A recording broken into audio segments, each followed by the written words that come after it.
Welcome back, new viewers and gamers. It is time for a new episode of the Pokémon Violet Fun Stuff vids, and today we have a new Tera Raid event, and that is the Tera Dragon Sceptile 7-Star Raid. So I have a Clefable here, and without further ado, let us begin. But before I truly begin, I'd like to ask those of you who watch my content to subscribe and follow if you are new. I do gaming contests like this all the time, so if that's your type of thing, please consider subscribing to the channel. It really helps out. It's for free, and you can always change your mind later. Thank you, and as usual, I will go over my strategy. So, for those of you who might be having trouble, you can learn a thing or two. Resurrection's Xenoblade 2 one said, a thing or three.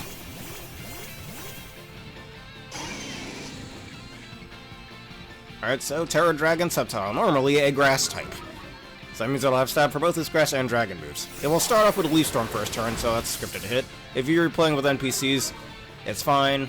Though if you're playing with other party members, that could be a slight issue. So, my moveset is Dragon Kiss, Calm Mind, Reflect, and my favorite move, Protect. I always start off with Calm Mind first turn, because Sceptile will constantly spam Dragon Dance. However, he's an idiot for this, because our ability is Unaware. Hello, RJ9, 1991, excuse me. How you doing today? But anyways, alright, so first turn Calm Mind always, even before he takes away your stat charge, and now just use Dragon Kiss 3 times. He will take away your stat buffs, as well as take away your Terra charge, so this is why you have to get your 3 Dragon Kisses off first before you can do that. Also, you need 16 PP for your Dragon Kisses. If you have 10, you'll eventually run out at the end of the battle. It's very similar to, what was it, Torch Song with, back when the Empoleon raids were out, if you used Skull Dirge. Alright, he's paralyzed. And we have Protect on here, yes, my least favorite move. I gotta use it again. Ugh. It is useful in this scenario, though, because once he takes away your stat buffs, you can simply guard against the attacks, because if you don't, you're going to get decimated by his +6 attack Leaf Blades. But anyways, Sceptile's entire moveset is Leaf Blade, Breaking Swipe, which, will, because of the Terra, will give a buff. Thunder Punch, Earthquake is a scripted attack that he'll use at the end of the fight. And there's Breaking Swipe right there. As you saw, Dragon Dance and Leaf Storm. That's his entire moveset, a pretty damn decent moveset in my opinion. And Thunder Punch for those pesky flying types, I guess. Alright, there's my Terra charge gone. Might not be the best. Oh, wait. Yeah, let's Terra here. And once you Terastallize, always use Reflect. It's always best to Terastallize right here because he can take away your Terra charge later. Alright, our Clefable stat spread is also max HP, max special attack, and the rest in defense, with Bold Nature instead of Modest Nature, so you can take the physical attacks just a little bit better. Alright, he doesn't have his shield up yet, which is fine. Use Reflect, so his attacks will do less damage. Though be careful, Leaf Blade does have a heightened chance to hit critically. Or to have critical hits. Alright, there's the Terra Charge. Ha, you're too slow, Sceptile. Ironic, given the fact that he's at +6 speed right now. Anyways, because he hasn't attacked me yet, I can use Calm Mind. Alright, there's his shield.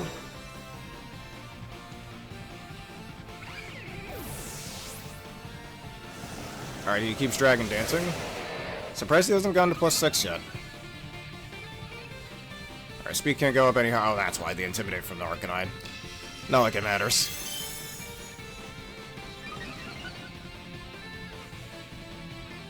Alright, and we will raise our special attack and special defense. He still has yet to touch us, so we can keep using Calm Mind. The item we also happen to be holding is a Metronome. Look at that, look how little damage that's doing. And he's frozen. Yeah, that won't last long in Raid, sadly, but still.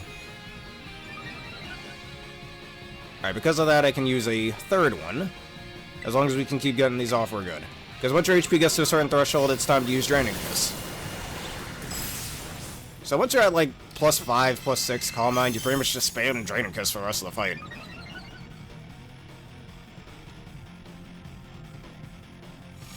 Alright, takes away the stat drops, that doesn't really matter. Alright, because he still has yet to hit me again. More, oof. Of course, critical hit, you gotta be careful of that. Alright, so pretty much here I just have to hope and pray he doesn't get a critical hit. So now I'm going to use Draining Kiss, and assuming he doesn't kill me next turn, we should be fine. Hello, Aaron, how are you doing today? And now, Draining Kiss, +4. Alright, do not crit. It didn't crit, good. Alright, now we just win from here. And once you're at full HP, which Draining Kiss is extremely OP in this sense, look at that. I'm doing just fine myself. Told you, draining moves and raids are extremely broken. And now, because we're at full HP again, we can use Calm Mind. Do be careful. Clefable at the stat spread can only take about 2 Leaf Blades if one of them happens to be a crit. You gotta be careful. You really gotta pay attention to your Clefable's HP. Alright, one last Calm Mind. We're pretty much at +5. If you want to, you can get to +6. But if you want things to go slightly faster, you don't have to go to +6. But because we happen to be at full HP, this is our last Calm Mind. And from here, we just spam Dragon Kiss for the rest of the fight. Even if he crits me, he shouldn't kill me from there. Alright. Well, what's that very important thing? Alright, now, to the item that this Clefable is holding is a Metronome. So every time you use an attacking move, it'll get 10% stronger the second time onwards. So 10%, 20%, 30%, 40% stronger each time you use it. And I think it caps at 2 times strength or something, if I remember correctly. Like 200% power or double power. And so you're doing pretty decent damage. So from here, just keep spamming not Leaf Blade. Dragon Kiss and you'll never die. Oh yes, Doga Punch, right, that's right. Forgot about that. Your Leaf Blades are worthless. So the only bad thing I'd say about this strategy, it can take a little bit to get set up. Though it's pretty easy to set up at the same time, and once it's fully set up, you're just standing there using Dragon Kiss and watching text fly by. Just remember to have it at 16 PP and not 10 PP. If it's at 10 PP, you're going to lose. You'll run out of power points and whatnot.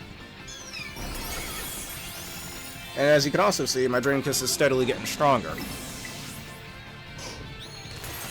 You're skiing on it? I don't know.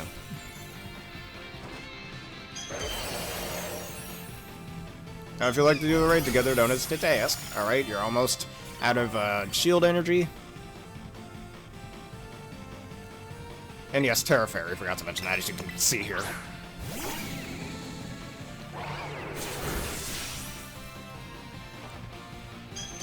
Alright, skipping this raid, alright. If that's what you want to do. Alright, down goes the shield, and pretty much one more good hit and you screwed.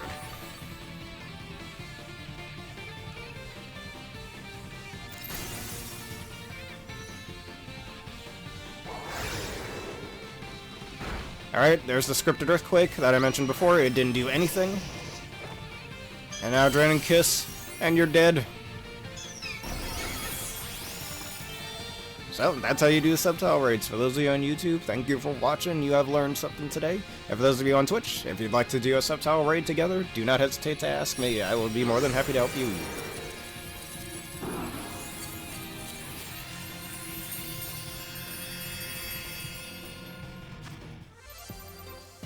Alright, and this is Arbor Mystica raids as well, so if you want to grind those, you most certainly can. Since this isn't my first rodeo with this raid, you don't see Breaking Swipe Team, which you get from here as well. You would also get the scripted ability patch, but these are most of the goods that you get from this raid. Alright, if you're doing a new playthrough, and you did a whole new playthrough just to give me a Miraidon, well, thank you for that. I was thinking of making a third Miraidon team that was going to be Terra Grass.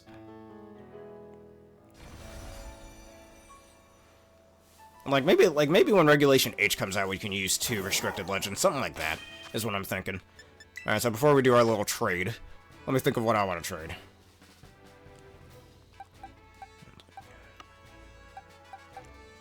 Alright, because, again, really running out of options here.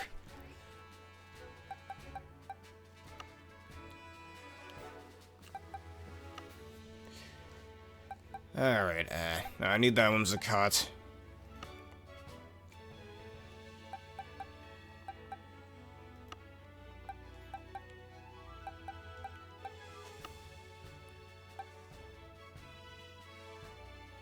Oh, dude, clip me finding. Alright.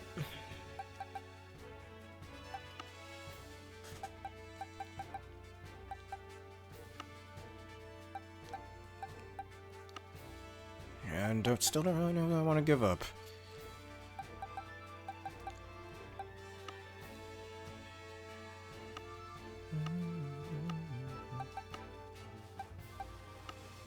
I had a spare.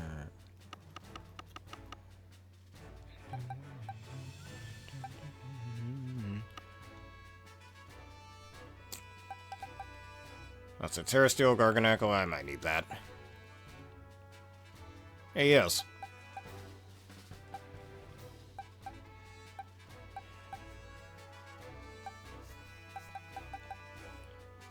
I kind of want to keep this Lantern. Tera Water would be very good for Volt Absorb. I might as well. Are you fine with just any random old thing? Alright, you got a Lilio here, you got old big boy Lechonk, look at him. Oh, you got a Murkrow over here, I'll give you a Murkrow.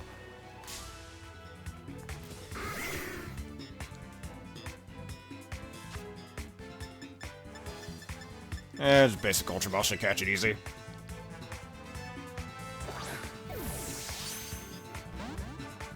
Hey, you know what? I actually forgot how hard it was to catch Murkrows.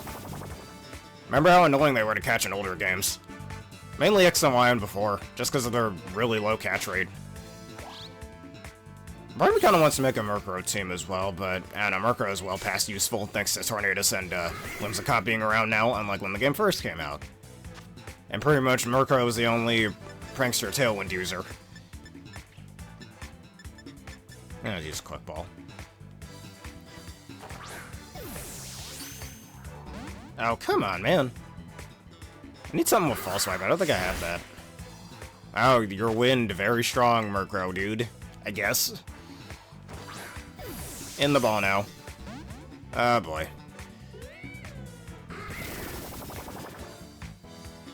And Fletchling? Alright.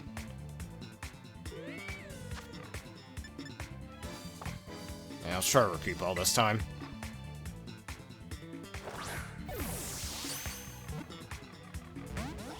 Yeah, I need to get me a False Swipe TM. You know Clefairy can learn Nightshade, right? I genuinely didn't know that.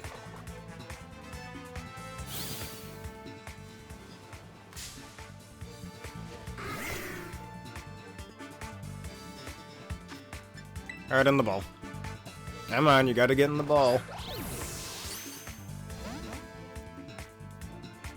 Alright, you need a Talonflame? Alright, fine, I guess I won't be catching this Murkrow then. And now you die, because you're annoying to catch. I might have some... You know, let me see what tail... I know I have some Tailwind Flames. I got my Terra Grass one, definitely using it. My Terra Dragon one I was using for my, what am I call it? And I have one that I use for when I hatch eggs. So let me... Joy-Cons. Alright, Talonflame, where are you at? Here we go. Alright, and there's the event Talonflame. Because of that Japanese player or whatever who used it. I gotta keep that one. I only have 4 Talonflames, and I think I'm using all 4 of them. So let me just catch you, what am I calling instead? I'll probably give it an ability patch for you. I need to get more ability patches. Alright, you said Pogo. Actually, it's nighttime. I don't think they spawn at night.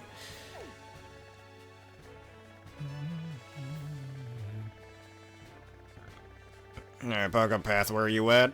I don't remember where this place is.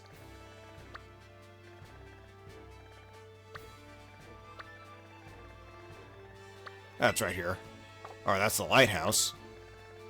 Yeah, let's go by the lighthouse.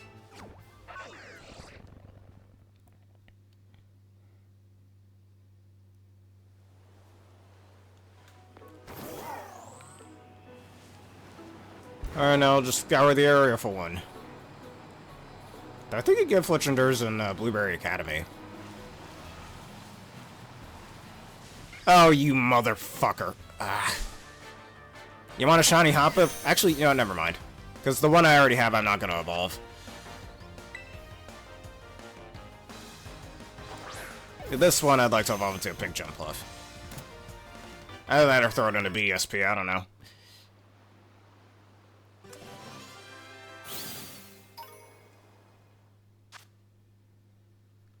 I think I got a decent nickname for you. I'm gonna just name you Pink Lemonade.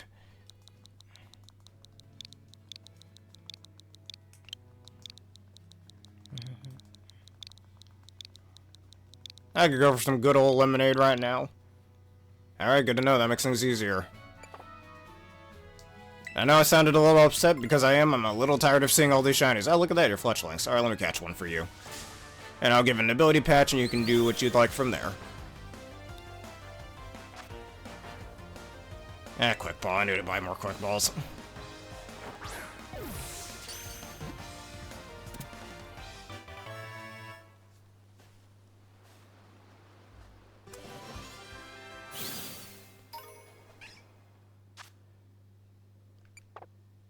Alright, there we are.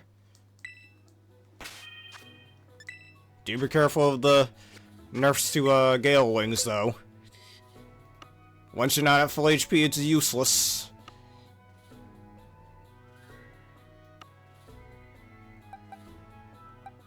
We won? Really? I don't think we won that one, but okay.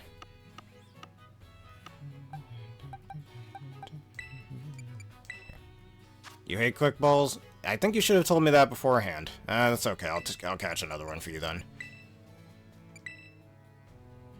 Waste of a quick ball there. Alright, where's... Yeah, right over here. Any chance they're Fletchender in this group? No, there isn't. Whatever, they're Fletchlings. They're easy to catch. Yeah, luxury ball.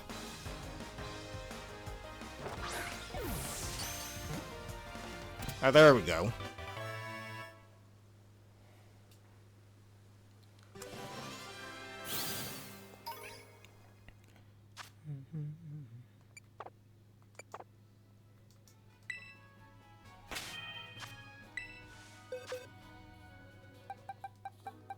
You hate quick balls, but you mainly have them for electric types. Alright then, I mean, that's your decision. Alright, here's an ability patch. You get more of these. Alright, so you can put Gale Wings on it. Alright, and that will be for the Ogre Pin. Give me the Fire Pawn, if you'd please. And you said you had another Miraidon for me. Anything else in particular are you looking for?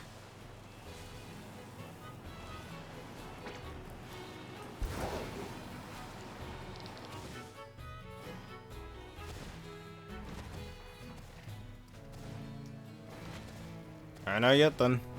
Just let me know. Speaking of honey, I recently bought some honeycombs. Oh my god, they were super addictive. I'm certainly buying those again. Even fresher than when honey's in one of those little bear, what am I call it, bear bottles. I have not gone to Area 0, if that was a question. At least since I caught another Iron Valiant down there for another team of mine.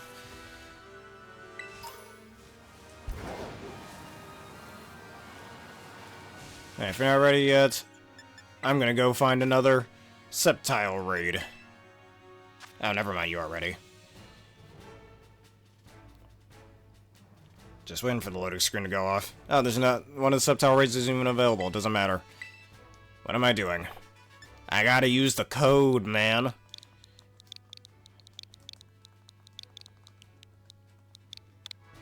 Alright, there we go.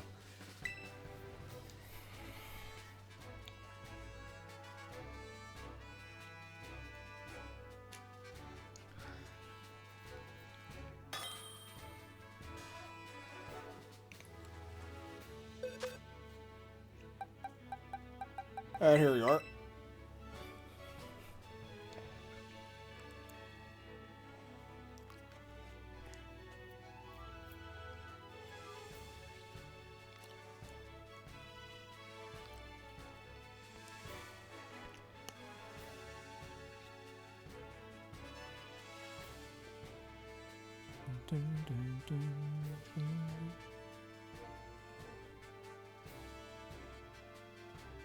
Do have an idea for a future Sun team as well once Regulation H comes out. Perhaps a Sun team with both Groudon and Koraidon on it. That'd be pretty busted. Oh, what happened? You didn't put the mask on Ogerpon?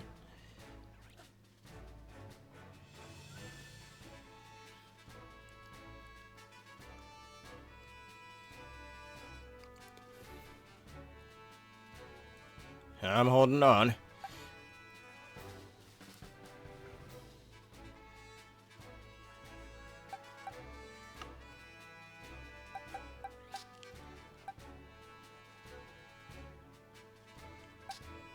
No, that's okay. I could always just tick off those EVs myself. Mostly just the HP EVs, but yeah.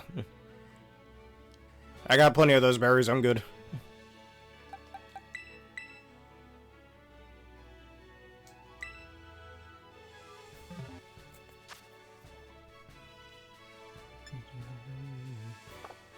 I'm roaming around a little. Yeah, Misdreavus. You know what? I've been meaning to make an EVO Misdreavus. I'm gonna catch this. Yeah, while I'm waiting for you, I'm catching this guy over here. And I'm gonna name it Fluttermane. And it didn't want to be in the ball. I guess you didn't like that nickname, did you?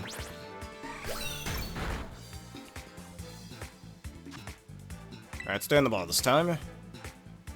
Duskball looks good in ghost types like you. There we go. Good girl.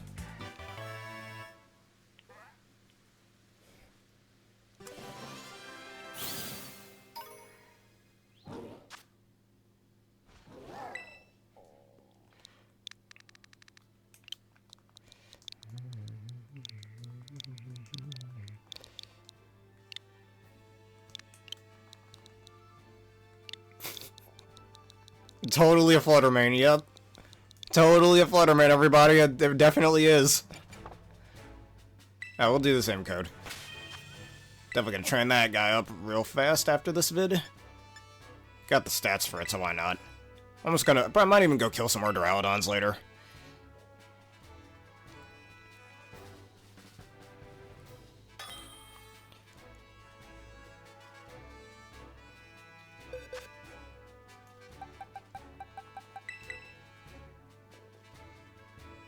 Alright, here's my fire pawn. Or my second fire pawn.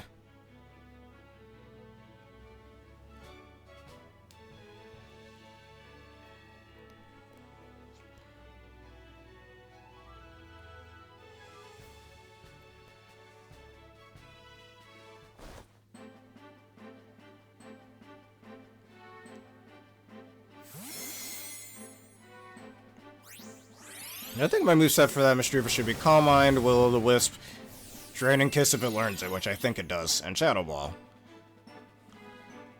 And then, like, Terra Fairy should be pretty good. How did you get a level 23 Ogre? Oh, wait.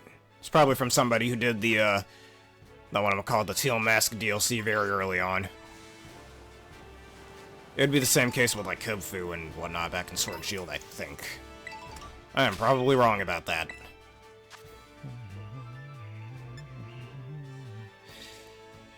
And hope you find your treasure, though. Spoiler alert. Your treasure is the friends you've made along the way. As they say, it's become a whole meme now.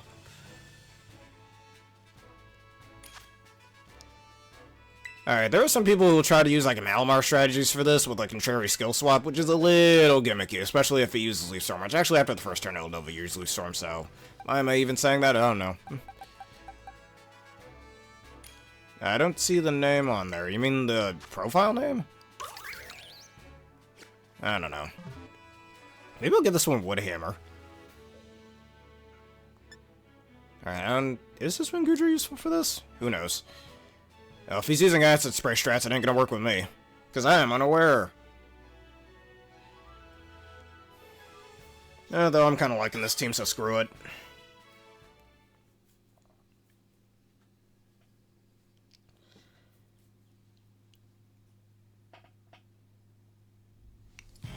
One of your Violet Pokemon and one of your, whatchamacallits?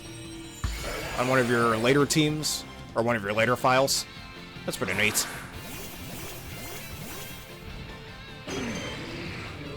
You know, I just realized I have yet to use a Torkoal on a VGC team.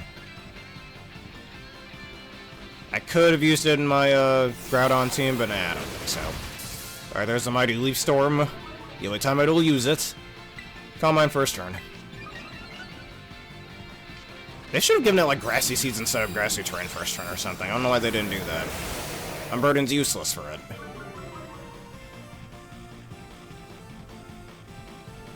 Kinda wish Sceptile got Sleep Powder. I hope it gets that in a future game.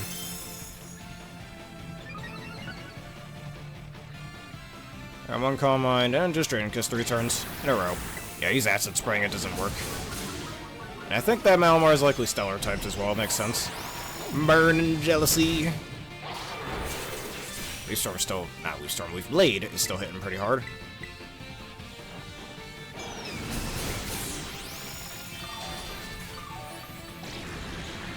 And pretty early on, it seems as well that you did that DLC. Alright, 3 of these draining kisses. Actually, it seems like I already hit you twice.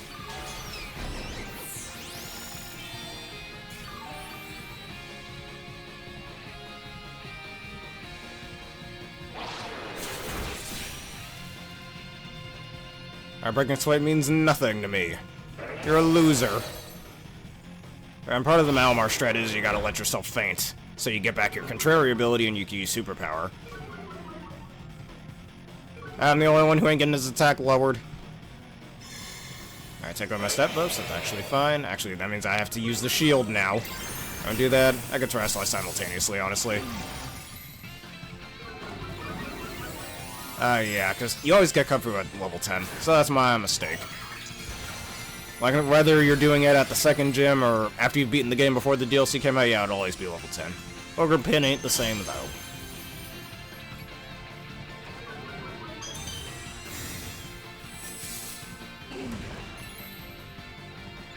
Alright, your Leaf Blade does nothing to me. I'm gonna get a Reflect Up. Support the team. Hey, you're too slow.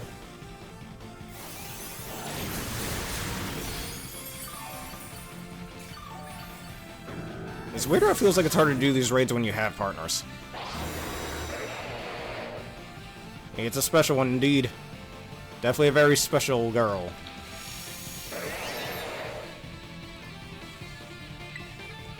Reflect. Alright, Leaf Blade's doing nothing. Nice. I think he had his attack lower, right? I want to say he does. I don't know. Calm mind. Judging by the little bit of damage he did.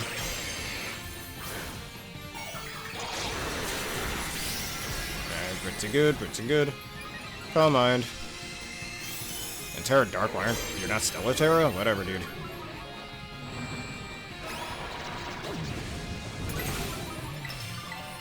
Draining Kiss just to get some HP back. Oh, fuck off. Of course that happened. Yeah, there's a chance that you could get a critical hit.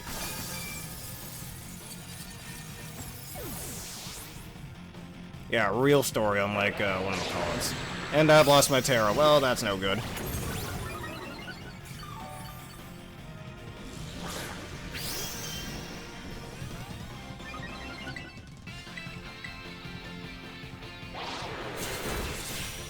Look how little damage it's doing otherwise. That's just so dumb.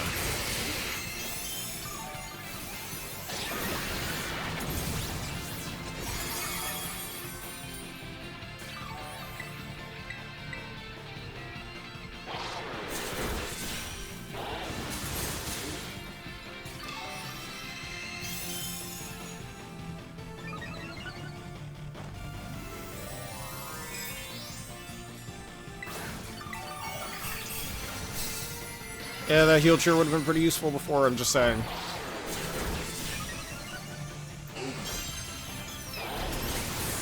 And I'm not doing any damage now. I'm sad.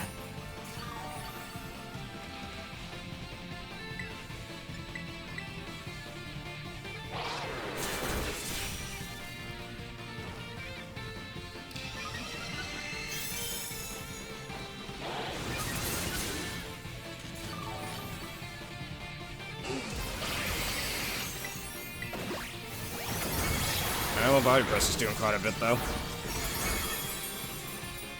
Alright, can I not get another crit? That'd be really swell.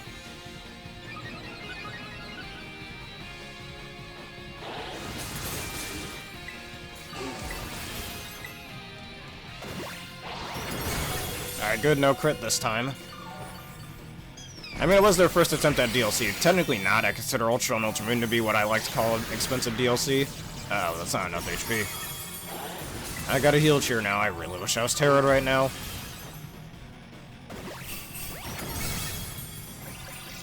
Support the team.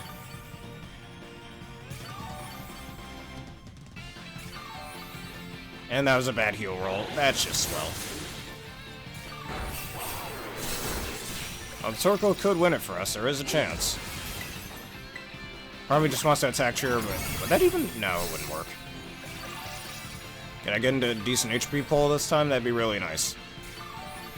There is a chance we could still win this. Okay, good. That's a very good one.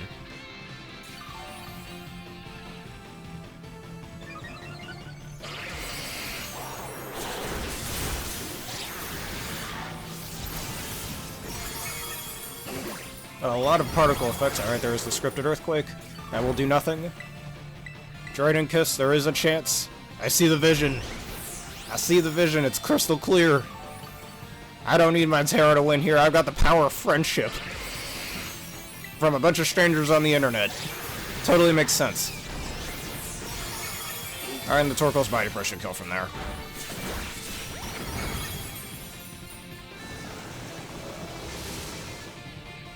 You got one last Dragon Dance off and it ain't gonna matter.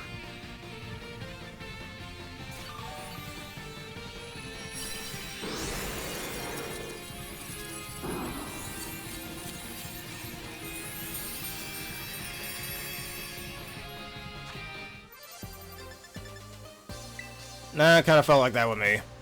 That's how I see Ultra Sun, Ultra Moon. All the things that were added, what I mean is, all the things that were added in Ultra Sun, Ultra Moon could have easily just been DLC in the first Sun and Moon. That's what I think. Like the new Ultra Beast, the new locations, the Rainbow Rocket thing, all of that. You're using whole Dragon types for your playthrough, if that's what you want to do.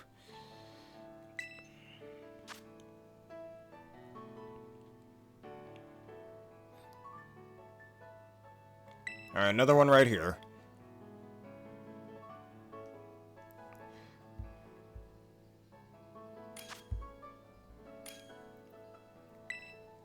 I'll just wait for everybody else to see what they're using.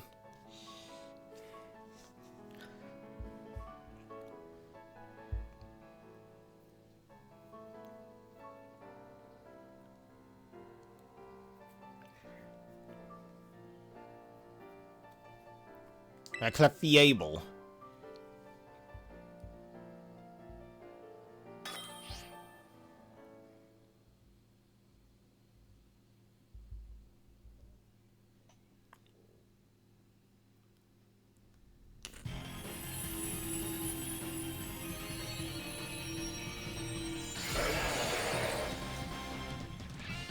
Yeah, I know they're enhancements. The problem is with these supposed enhancements. It's like they only came out just after a year after the fact. Well, I mean, I know previous enhancements kind of did that as well. But, I don't know, just all the things I added really felt more like it could have just been DLC, which I prefer that. No, oh, come on, I get hit with the Leaf Storm? Fine, then. Yeah, I might just start off with Draining Kiss instead. Get some HP back, whenever that happens. But, what was I saying? I get their enhancements, but the things that were added just seem so... like they could have just been in the original Sun and Moon, or like they were originally meant to be in the original Sun and Moon. Like, remember Amina's trial in that game? And how in the original Sun and Moon they didn't have that? It felt like they put that in Ultra Sun and Ultra Moon simply because they didn't have the time to put that into the original Sun and Moon. Something like that could have easily just been re-added back in. Like those, like Black and White 2 aren't enhancements, those are sequels. That's different. I mean, other franchises do that as well, like Persona or Mario. Recently, back in, what was it, 2018 with the Super Mario 3D, or not Super Mario 3D. Well, technically, yeah, back in 2021 Super Mario 3D World, and the Bowser's a Furry thingamabobber that was added with it. Yeah, I said Bowser's a Furry, not Bowser's Fury. I never bought it because I already have it on my Wii U. But, and same with Persona, like Persona 5 or Persona 5 Royal, or Persona 3 or Persona 3 Portable. That was an enhancement. Or Persona 4 and Persona 4 Golden, that was an enhancement. Which had a lot of changes and stuff. That's different. There was a lot more changes and actually some added to give you a better play over that. Ultra Sun and Ultra Moon just felt like things that were supposed to be in the original Sun and Moon. That's just my take on it. Alright, let's get my Reflect up. Like, the different outfits, that could have easily been added. The Rainbow Rocket thing could have easily just been added. And I wish it was like, and besides, and another problem people have with Ultra Sun and Ultra Moon, that game was, back when it was coming out in 2017, it was marketed as if it was a new game, when once you played it, it was just the original Sun and Moon all over again for like 80% of the game. For fuck's sake. Critical. That wasn't even a crit. Oh. That wasn't a crit. I guess somebody already got a Reflect up. Yeah, that was not a crit. I just forgot to protect, I guess. I need to take my step ups. I did not pay attention. Alright, because of that, I have to heal. That's somebody already... Oh, come on, dude. Never mind. I'm full HP. And look, Ultra Sun and Ultra Moon are one of my favorite Pokemon games, mainly because of the amount of content I had, but it would have been even better if, you know, all that was in the original Sun and Moon. Probably would have given them more time to branch off to other, you know, projects if they did that. Alright, there we go. I got unaware again. Good thing that Leaf Blade wasn't a crit, or else I would have lost my Tera. Alright, I wasted a turn anyways. No need to use my least favorite move in the first place, I suppose. So that shield is much larger than it normally is. Strange. I calm mine, mine's the calm.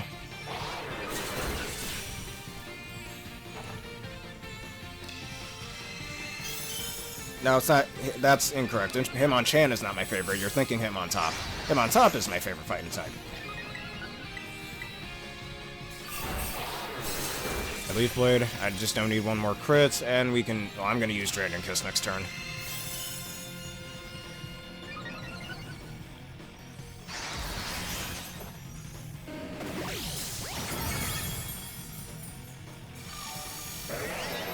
Like, and even that, like, Pokemon with enhancements is a lot different compared to other franchises. Again, like Mario and Persona.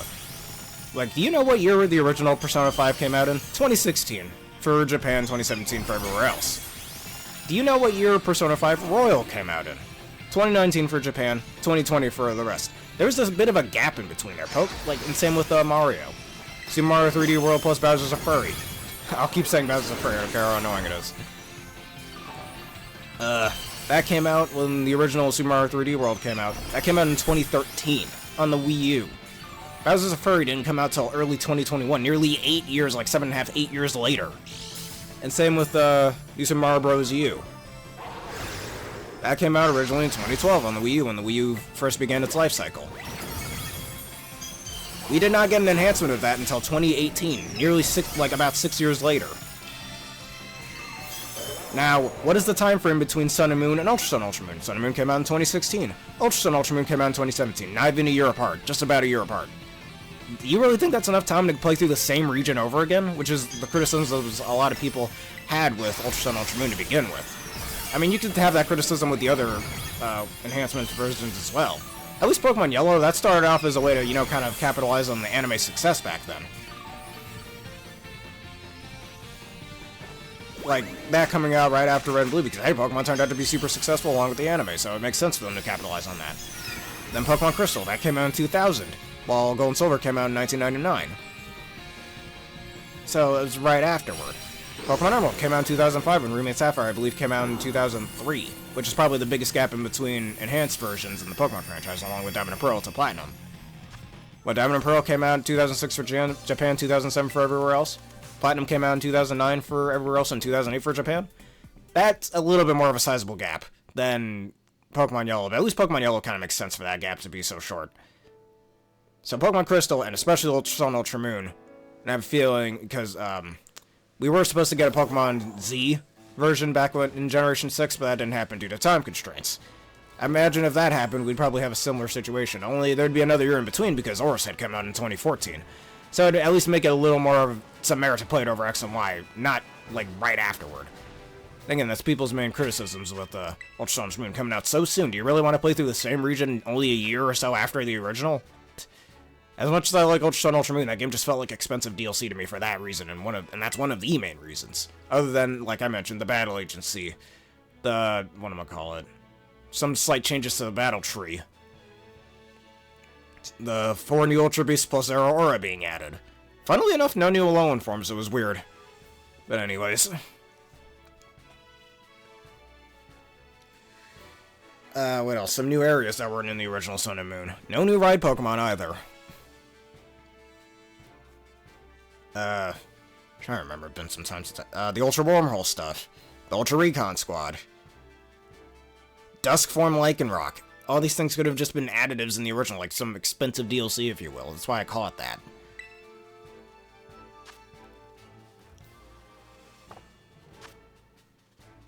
I meant him on top. If I said Hitmonchan, that's a mistake. And if you look at my tier lists, I put him on top much higher than Hitmonchan. Even though they're not on the same tier list, but I think I mentioned in that video that Hitmonchan was my favorite fighting type. And we'll wait around for a Sceptile Raid to show up. Also, thank you for coming to my TED Talk next time. Why Drifblim sucks again, I don't know, for the 5th time.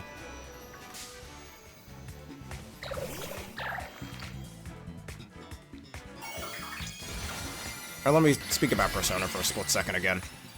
Persona 4, that came out on PS2 back in 2008. Persona 4 Golden came out on the PS Vita in 2012, long before it was ported to Steam and especially before it was on Switch, PS4, and on Xbox Series X. And as for Persona 3, the original Persona 3, now Persona 3 FES, which added an extra story to the game, that's also coming out in Persona 3 Reload later this year. That came out in 2005 on the PS2.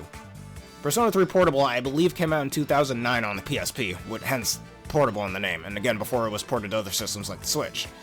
I just wanted to kill this Lagoon for Goomy materials, that's why I'm fighting it.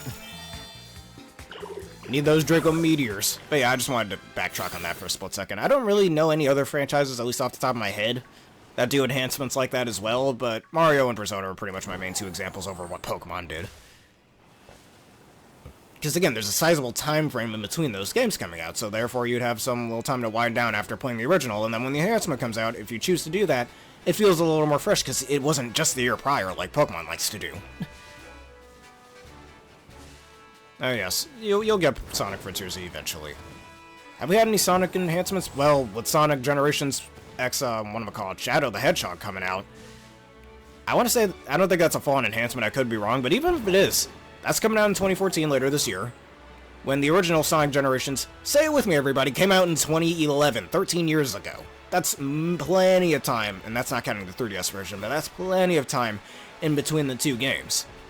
It's not literally the year after. Now imagine if that was released literally the year after. Maybe some people would play it, but do you really want to play essentially the same game over again with some enhancements to it? And that's honestly why I'm glad Pokemon stopped with the enhancement thing and just decided to do DLC instead. Sure, we have to pay extra, yeah, but it definitely makes things a little more fresh. I honestly prefer it over just straight enhancements, basically the same game, which actually, if anything, paying for the same game with enhancements is more expensive, actually. Because that's at full retail price, where DLC is normally at around half retail price. So yeah, that's why people tend to prefer DLCs over enhancements, and I'm glad after, Gen 7 they stopped. Even though Gen 5 and 6 they had a little break with it, but yeah, well, Gen 5 because straight up sequel, Gen 6 they didn't have the time for it. Given the time, we would probably have a Pokemon Z or a sequel to X and Y, like Pokemon XY or Y, or Y, what am I saying? Pokemon XZ and YZ, something like that, or Pokemon X2 and Y2 or something. I would prefer Pokemon ZX or ZY. That sounds better.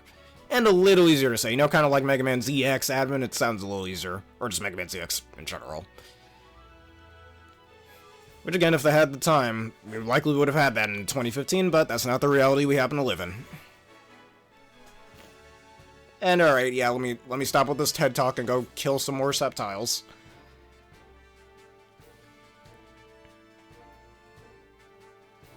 I mean, very similar to Remix as well. Give me a reason to play that over the original. I actually have a sizable time frame in between it. Don't just make it come out the next year.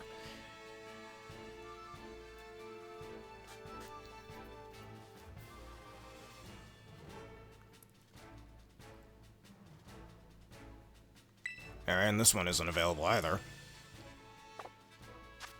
Those aren't even remakes or remasters. Those are re-releases. I'd say that's different. Like how I have Sonic Adventure 1 and 2 on my PS3, that's merely just re-releases of older games. Something that Nintendo kinda struggles with a little bit outside of, like... Well, I shouldn't say struggle. If that were the case, we wouldn't have Virtual Console, but... Ever since, like, Switch Online and whatnot, I kinda stopped with that.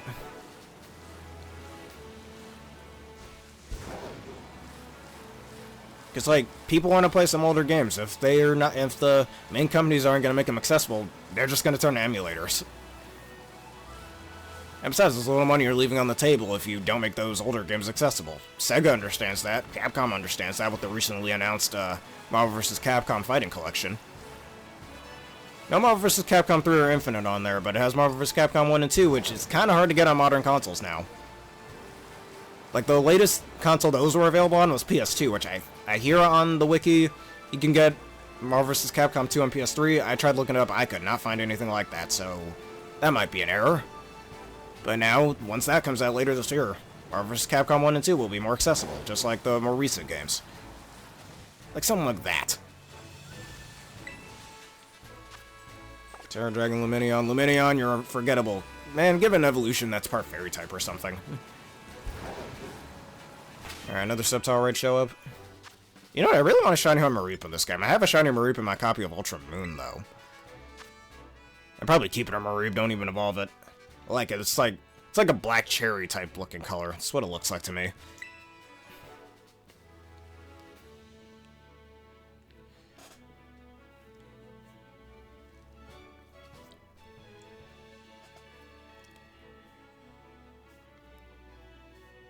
Oh, there are enhancements? Well, I've rested my point right there. Between the years of 2011 and 2024, that's a pretty large gap for an enhancement, and I think that's pretty decent. And by Sonic Adventure, do you mean Sonic Adventure 2 Battle? Yeah, that seems like an enhancement too, but again, Sonic Adventure 2, what year did that come out in? On the Dreamcast?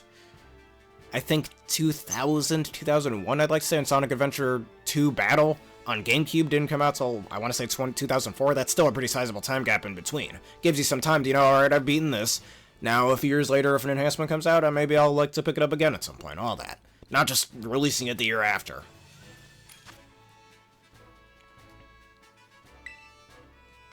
Why is he using a karate? You know what? Let's see where it goes.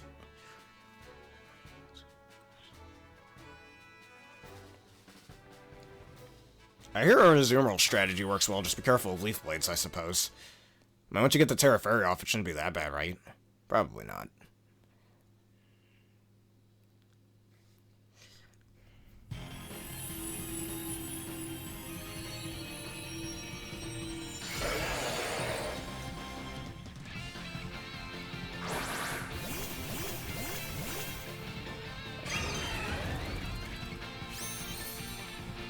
Yeah, nobody's trying to change your mind if that's what you think of it. If it is an enhancement, though, I'd say they did that well. Ah, fuck you with the Leaf Storms. Yeah, Director's Cut, that's the other one I was thinking of. Alright, I gotta just go Training Kiss right away.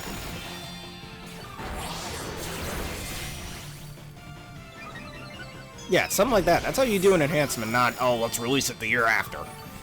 That's what I like to call expensive DLC. It could have just easily been added to the original. And then besides, these enhancements have enough changes and quality of life changes that kind of merit playing them over the original as well. Which Lunch Moon doesn't fully have that, let's just say. Like, there are some different changes, like the Battle Agency, the new Ultra Boost Stack Attack being one of my favorite Pokemon of all time, but yeah. Stack Attack is underrated, man. If you're not using Stack Attack, there's something wrong with you. I'm kidding about that part. If you don't want to use Stack Attack, it's up to you. Let's see, yeah, the new Ultra Boost, Zeraora, again, like I mentioned, weird how we didn't get any new regional variants in that game, though.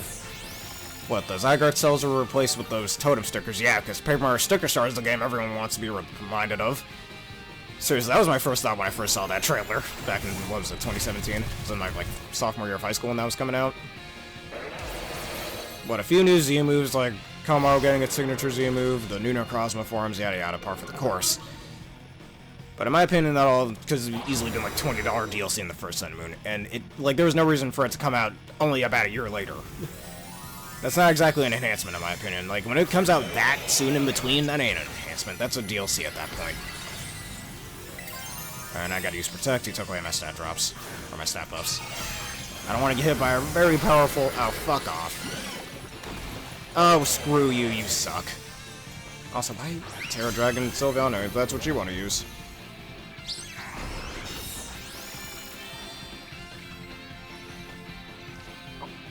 That was a dirty trick. I literally tried to Terrasilize that turn. Not because his HP threshold is much lower than it should be. You can't be too fast with these 7-star raids, man. People try to brute force them, but you really can't do that.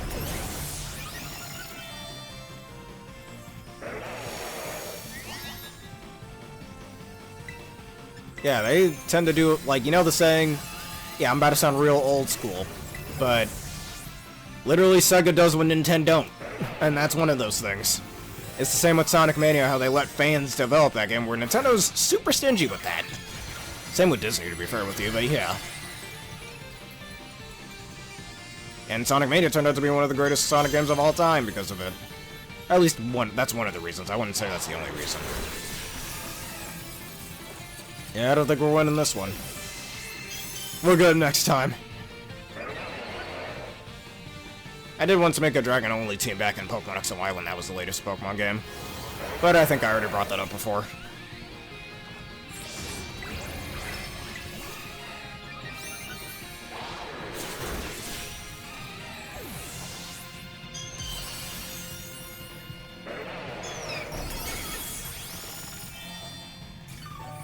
Yeah, Gumby or Grumpy.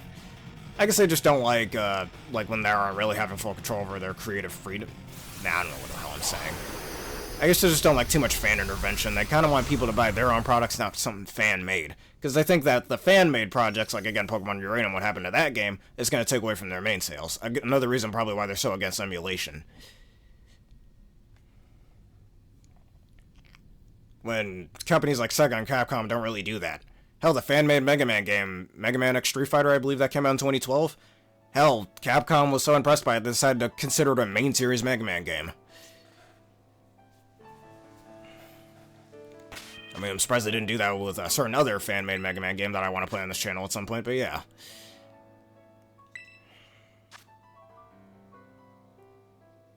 And just like, remember how Pokemon Black and White turned out to be a soft reboot for the franchise, which is why you only have access to the, I want to say main 156, but not all of them were available, like Keldeo or Genesect at the time. Even though they were in the game's file, though no Resolute Form Keldeo, that wasn't until Black and White 2, but yeah. That's not in the Black and White's files. So, like, just the 150 of the original Black and White Pokemon.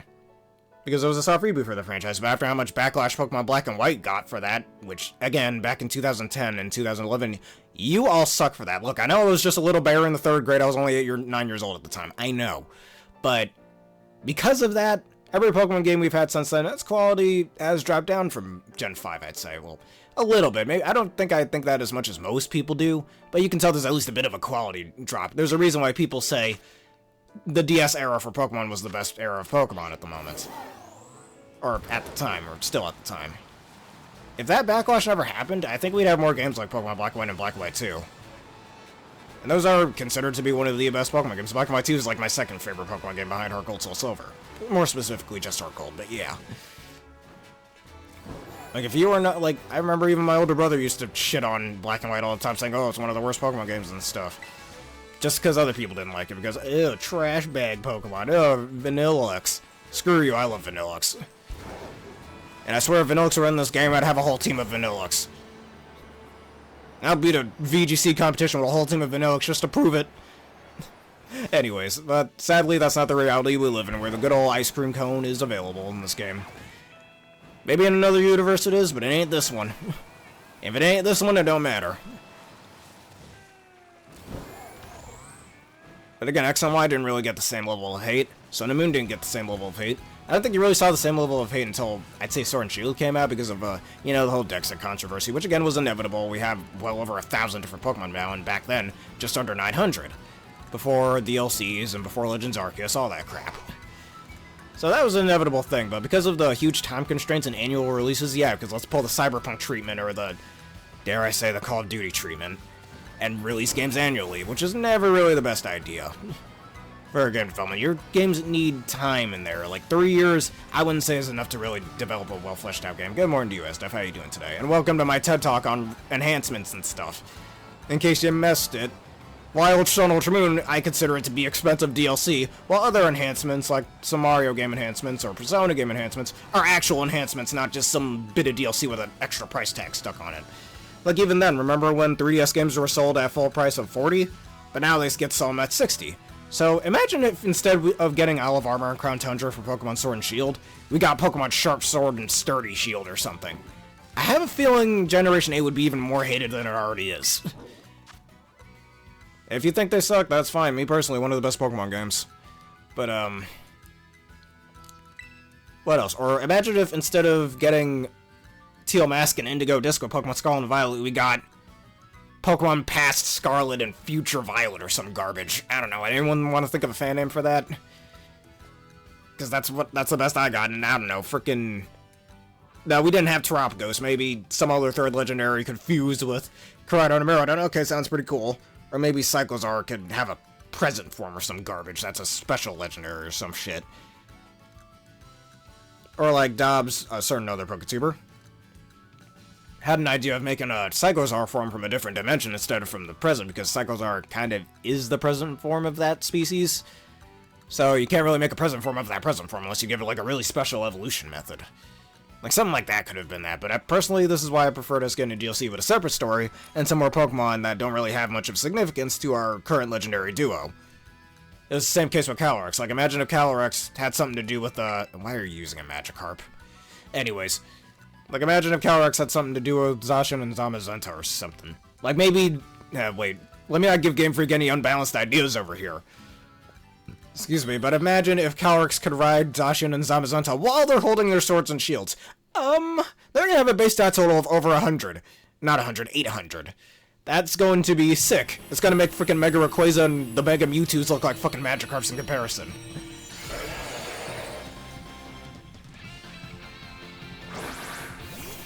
But what do you mean by Fustian? Oh, actually that's not true. Black and White's got plenty of level 1 methods.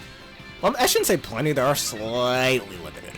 What I used to do back in elementary school, like, you know the sports domes in Nimbasa City? Both before you beat the Elite Four and after you beat the Elite Four, that's a good way to level up your Pokemon. It does take a while, though. It took me months to get my M-Boards, level 100 back then. I mean, technically, X and Y and Oris had the same thing. Back in X and Y, pretty much the only times I ever was able to level up Pokemon was in the Battle Chateau. In Oris, the only time I could ever level up my Pokemon after the League was using the Dex Nav feature, and, you know, battling trainers I wanted to battle again that I've already battled before. Kind of like the Versus Seeker in the Gen 3 games. Which is how I grinded back in Fire Red Leaf Green when I was playing that back in late middle school. On my school's Chromebook.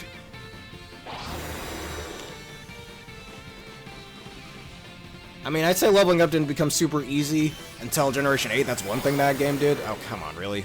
That's one thing that game did, I'd say? Yeah, this guy's just trolling. Why did I agree to this?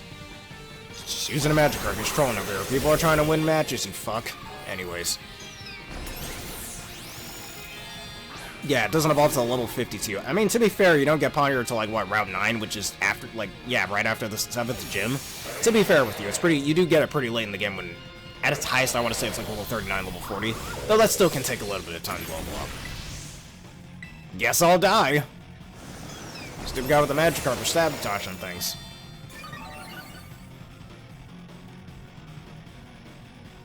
Or look at Mienfoo and Mienshao. Mienfoo you get late in the game as well. I'd say the latest at level 45. But here's the problem with that. You get it at Victory, or what is it, Route 10, just before Victory Road.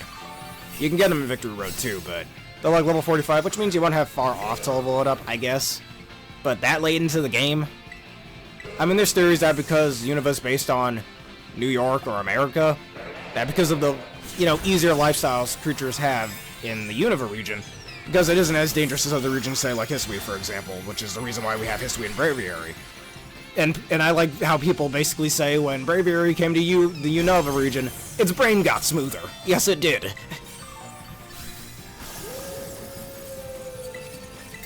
Yeah, we're just gonna lose this one. Screw that. I don't know, I like Team Plasma, but maybe the Black and White 2 version of them is better than their original counterpart. And you do run into Team Plasma a lot. One of the main criticisms of the Gen 5 games as well, specifically Black and White, because you have 3 rivals in that game, Sharon, Bianca, and N. You will fight them so many times throughout the game. Hell, I think Sharon you fight like 14 times before the League, which is absurd. And you fight about 5 times before his final battle, and before the final battle will get us, of course. And Bianca, you fight her about 10 times. Hell, you can have a rival fight with all 3 of them in between, I think, the 2nd and 3rd gym, I think? And people say that hand-holding started in Generation 7. A lot of people argue it started in Generation 5, with, like, the massive lines of text and whatnot. I guess people didn't really notice it until Sun and Moon, but yeah. LX and Y kind of had that hand-holding thing, too. I don't know why people are ignoring that. Black and White 2, you only have one main rival, that being Hugh. A lot of people didn't like Hugh either, because his main motivation is trying to get his sister's Purrloin back, which I don't see why that's a bad thing. He's just helping his little sister. I don't see the problem with that. Even if he is a little obsessed about it, that's fine. He just likes Team Plasma because, hey, you're a family member of them. If they are my family, I'd have a bit of a vendetta against them too. Even a bit of a fixation, if you will. Even slightly unhealthy fixation. Yeah, with the hand-holding, I wouldn't say it's hand-holding, but yeah, definitely heavy with dialogue. And then later generations, like Generation 7, only made it just a bit worse. So yeah, when those Nuzlocks inevitably come, excuse me if I might get a little tired of the dialogue.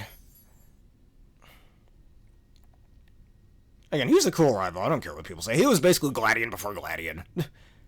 He's not as edgy as him, just slightly, but he was basically Gladion before Gladion. Before Gladio was cool, before the phrase "get out" was cool.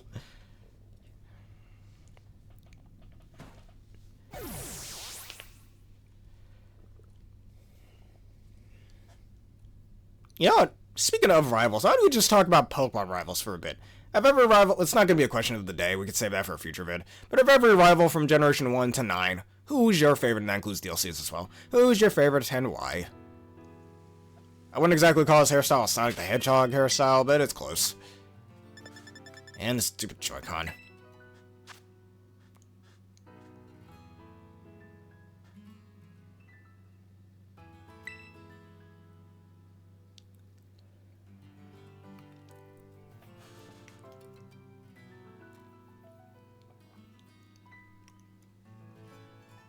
Or Samur Rufflet doesn't evolve till level 54.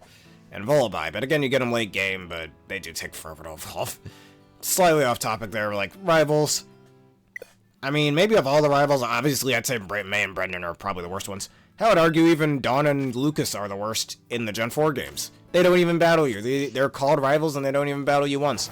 I mean, they battle alongside you against Team Galactic a few times. But that's about it. Can you really call them rivals and you never really battle them? And you think BDSP would change that, but again, that game being the faithful game it is, couldn't even do that. Gladion's really cool.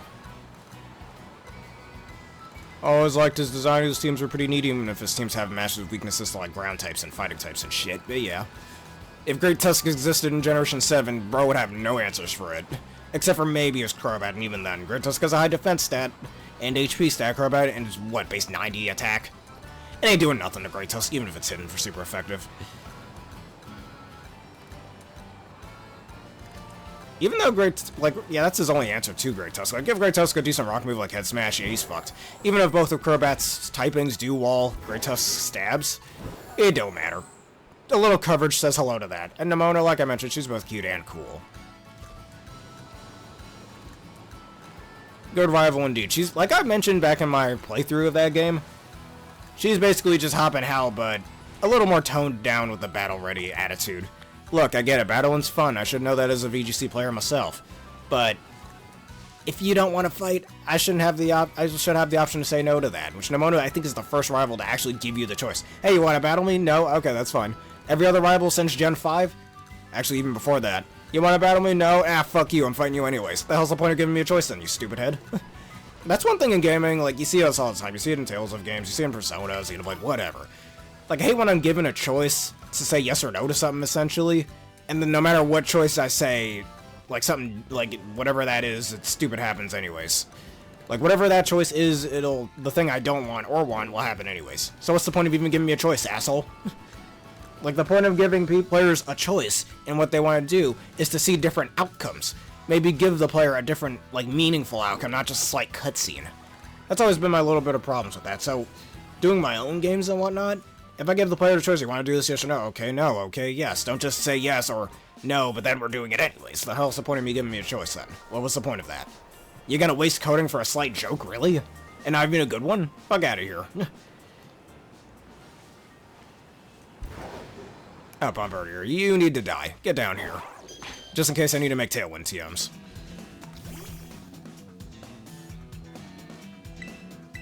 It doesn't really... Actually, it's the first... Well, Scarlet and Violet are the first games where if you run in front of an NPC, they don't battle you. Funny how that wasn't a thing until this game. Sword and Shield, I feel like, could have done something like that, but whatever.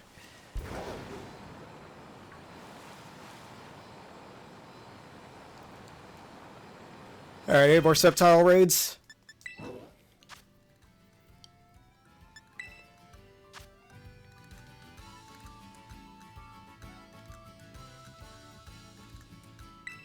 Sceptile.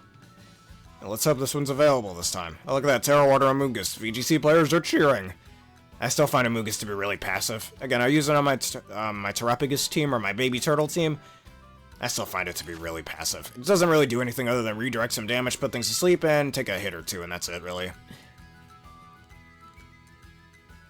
Pokemon Masters? Yeah.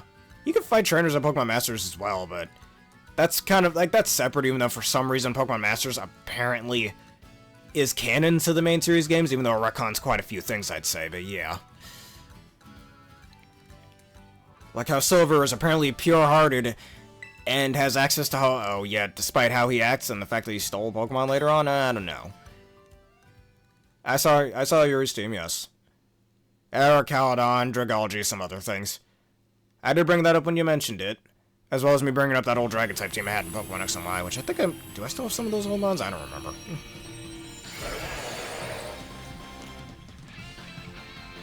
Yeah, speaking of which, yeah, the Pokemon Y Nuzlocke's coming. I have a few other videos planned for today, of course, at the time of me making this video, but other than that.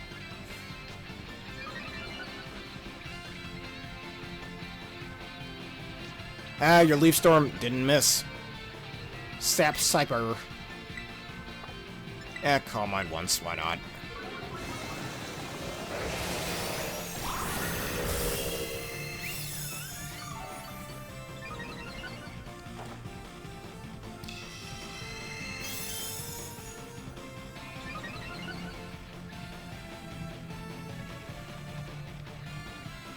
Alright, Andrew kiss 3 times.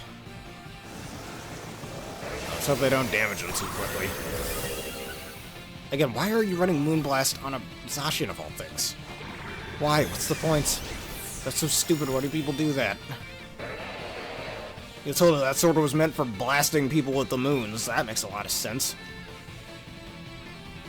Wait a minute, did Guja just faint? Yeah, it did.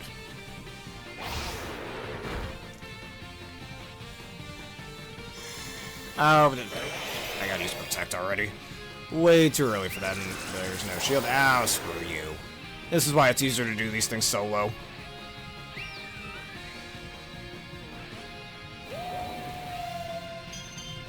I guess that's probably part of the reason why Ho-Oh ended up choosing him in Pokemon Masters.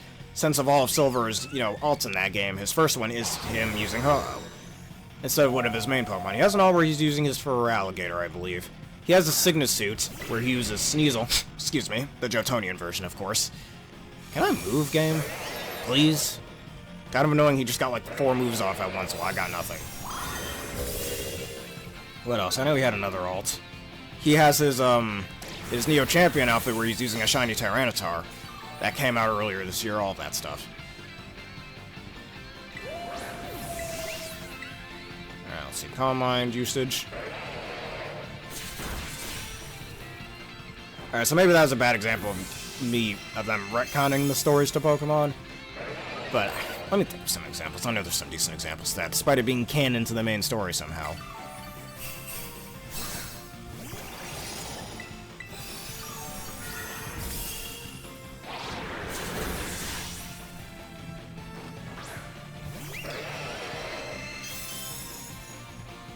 You know what? I think I know one thing that they kind of retconned a little bit. I remember this event that came out, I believe, back in 2021. Summer of 2021, when Leon has his Signatude when he's using Eternatus. Despite the fact that Eternatus beat him, and canonically either Victor or Gloria should have, Eternatus, and somehow he managed to catch one in Pokemon Masters, despite the fact that frickin' Eternatus nade his ass in that game. And again, Gloria and Victor already have that. Already have Eternatus, so how can there be another one? I mean, I know there's certain legendaries that can be multiples of one, but I feel like big legendaries like Eternatus, there should be only like one in each, universe. Unless that's suggesting it came from an alternate universe. Hoopa could have done something like that, but I feel like that's a slight retcon there. Because, yeah, that should be Gloria or Victor's Pokemon, not Leon's. Something like that. Yeah, that's another one. Same with Chairman Rose. He was sent to jail after the events of Sword and Shield, but somehow he shows up on Paseo. Why? What, did he get out of there? He's a fugitive now. Frickin' arrest him. There's police on Paseo, you know.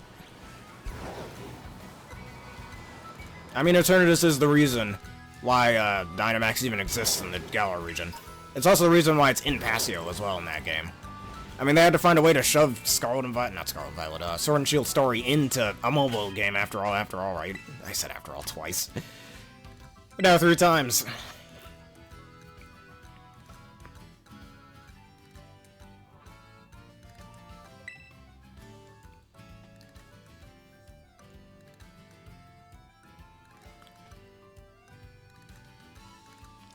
I know there's some other retcons I can't think of off the top of my head, but that's one of the main ones.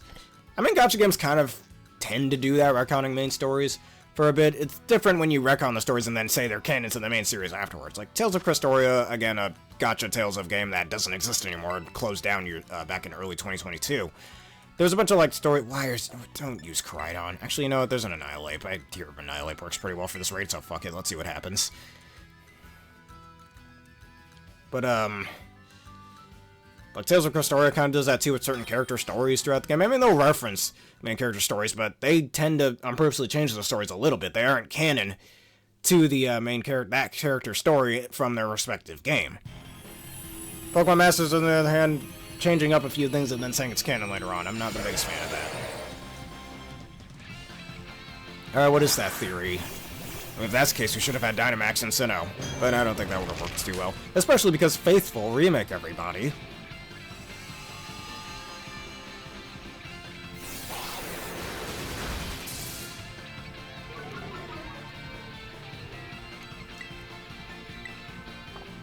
I no need to use Calm Mind here.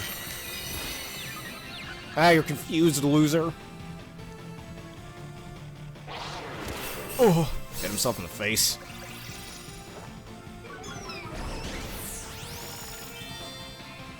Alright, just 3 Drain Kisses so I can Terastallize faster. Dark Nance.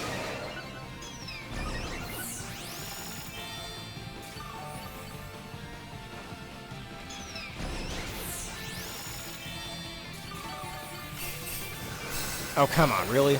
Somebody fainted. The fucking Koraidon fainted. Of course it did. I think the next one I'm just gonna solo.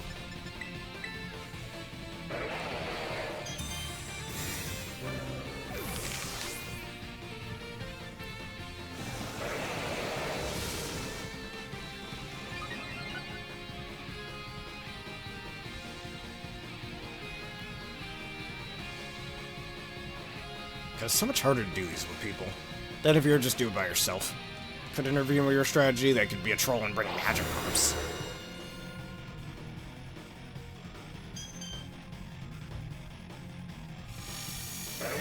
Remove those negative effects, you likely don't need them. I can still Terastallize, that's okay.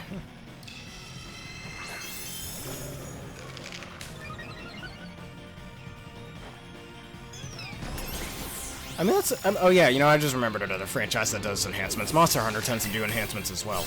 But again, they give decent time periods in between them, like Monster Hunter 3 and Monster Hunter 3 Ultimate. I believe Monster Hunter 3, like the original Monster Hunter 3, I want to say came out in 2011, 2012, while Ultimate came out in 20... Alright, maybe not 2012. I think Monster Hunter 3 came out in 2010, 2011. Well, Monster Hunter 3 Ultimate came out in 2013. That's a decent time frame in between games, especially since the Monster Hunter games tend to be pretty long. And same with Monster Hunter 4, Monster Hunter 4 Ultimate. Hell, they got Monster Hunter World and Monster Hunter World Iceborne.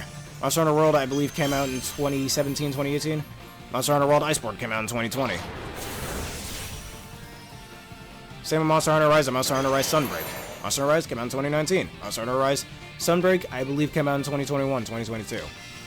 All that stuff. There's at least more than just a year time frame in between. Right, just in case this crit's on the... Not like it really matters. Yeah, it doesn't really matter.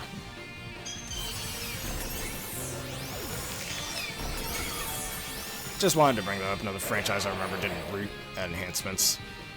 And actually, that's quite a substantial amount of things that the original did not have. Hell, Monster Hunter takes up, I think, the most gig space on most 3DS games.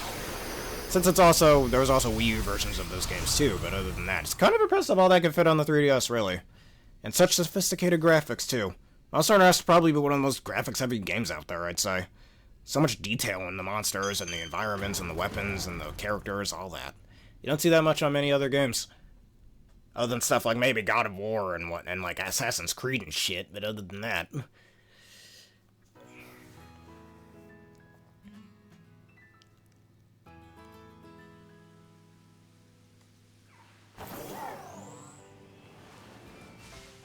Oh yeah, I'm gonna reset my timer, hold up. That's the wrong button. Let me reset the clock. Yeah, new Monkey Ball recently came out as well this past Tuesday. I've been playing it. Quite decent. If anyone wants to see Super Monkey Ball content, please let me know. I'd be more than happy to do it. Just, the game's story seems a little short so far, so that's why I haven't made any videos on it yet.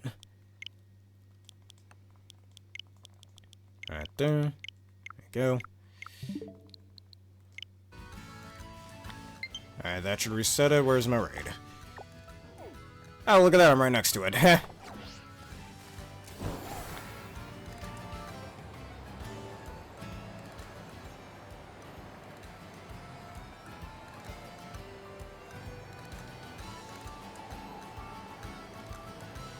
Maybe. I mean, it could probably be dangerous to the Pokemon over at Sinnoh as well. I mean, I think that has some potential. Yeah, I definitely see where you're going with this. They'll infect other people with it.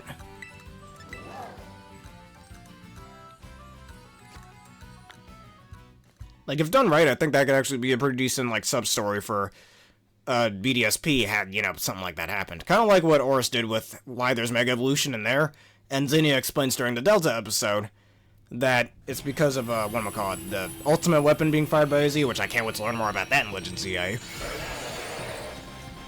And, it causing two separate timelines, which is why this version has Mega Evolution, while the original Ruby and Sapphire doesn't, other than the fact Mega Evolution wasn't a thing back then yet. That's our real-world reason for why that's the case. But yeah, at least it gives an in-game reason why that's the case, which is pretty neat.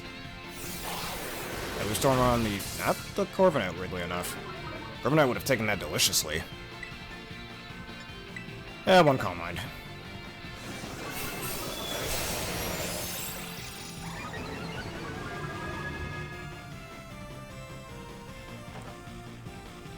Calm Mind, mine's the calm. What would it be like to use Calm Mind in real life? Wouldn't that just be a way of meditation? Correct me if I'm wrong, but I feel like that would just be meditation. Yeah, I know Meditate is a move we haven't seen since, what, Gen 7 that nobody freaking used? Because back then, I think it was Mr. Mime's signature move, and I think Hitmonlee could learn it back then too, but that was it. It was a TM in the Gen 2 games. And Meditate is such a forgettable move for the most part. Anybody even remember that move prior to me just bringing it up? No? I mean, why use it when Swords Dance existed, even back in Gen 1? Yes, good idea. Or same with the move Sharpen, which was Porygon's signature move for the longest time, even though Diancie and Carvik, I believe, could learn it as well in Gen 6. Actually, Triagonal learns that move as well. So it kind of makes sense that that move got taken. As much as I like its animation, don't take away my... okay, that's fine. I should be able to terrestrialize my favorite move. Wait, who are you hating on?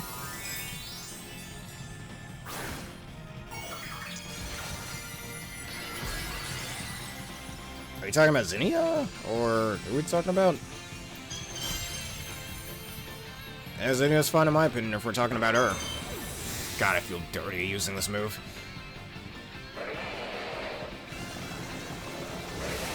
Oh yeah, she'd be stealing things. And apparently it's implied she can rough up the entirety of Team Magma / Aqua by herself. Okay then. They aren't the most competent evil team, so I don't know. Let's use Reflect. I reflect projectiles with this attack. I'm surprised we don't have a Pokemon character in Smash Bros. That just has Reflector Light Screen as its down special. I should be breaking things. You see the weird face she makes in Pokemon Masters? A little creepy. Red eyes are kind of cool, though. I always wanted red eyes. Not anymore, though, but I used to want them. Yeah, I know contacts exist, but screw that.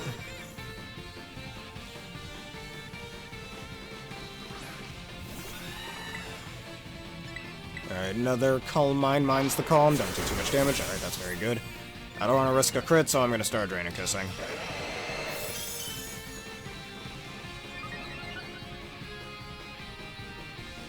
Yeah, property damage and not the fun kind.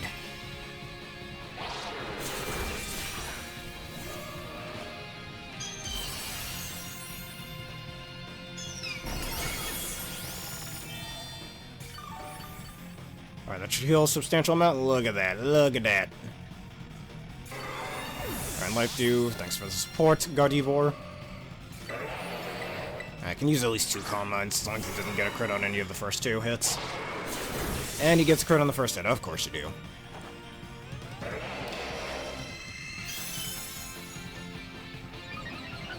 Yeah, don't mess with Wally, boy.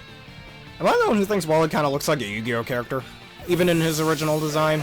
Well, then again, Yu-Gi-Oh was starting to take off around that time, so it somewhat makes sense.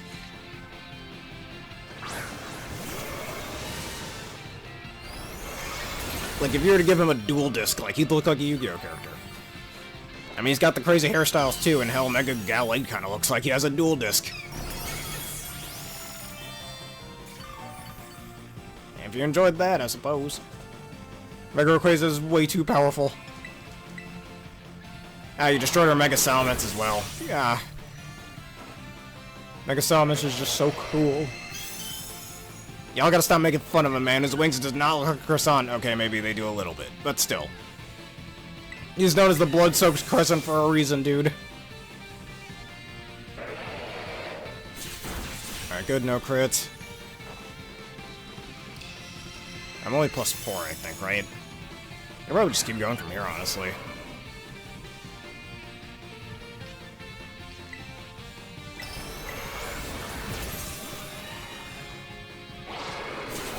Alright, good, no crit, nice.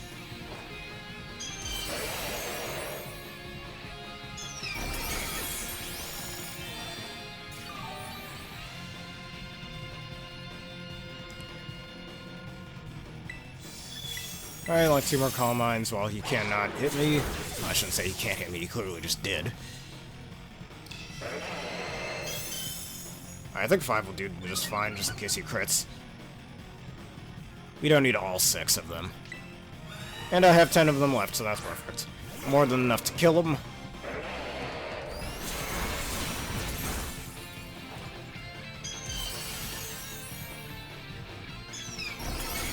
And now it's gonna be really boring from here. God, I wish you could get Nasty Plot, Clefable. This would make this so much faster if you did. Clefable seems like it could use Nasty Plot too. Again, if you're gonna give it to Mewtwo and Landorus, give it to freaking Clefable.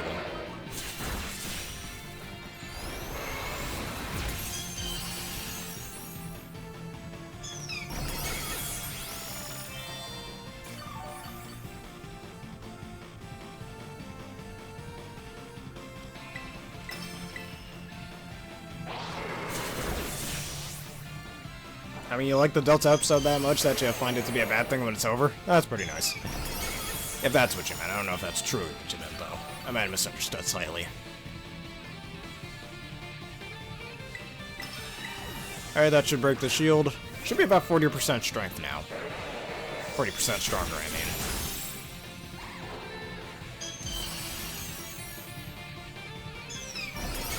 Not enough to break the shield. Well, the next 2 will be more than enough.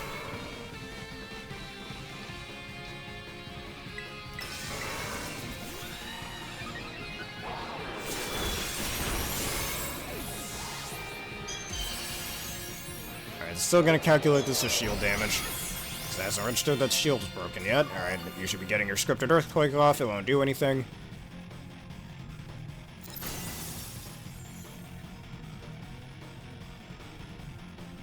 Ah, doesn't affect Corviknight. Yeah, the Lumios episode. Or the Lumios City side stuff with Emma. A pretty underrated character in my opinion. And she's adorable too. That was the main like side quest after the main story of X and Y. Pretty much the only one I'd like to say other than the Cloud City stuff. And you know, the Battle Mason. I actually like the Battle Mason.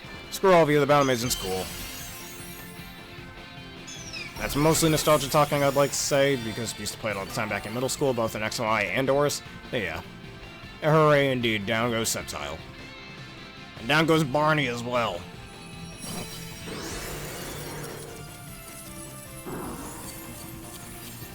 Now imagine if a purple Sceptile, bro, just be like Pokemon version of Barney. Fuck out of here. Technically, Goodra could already do that.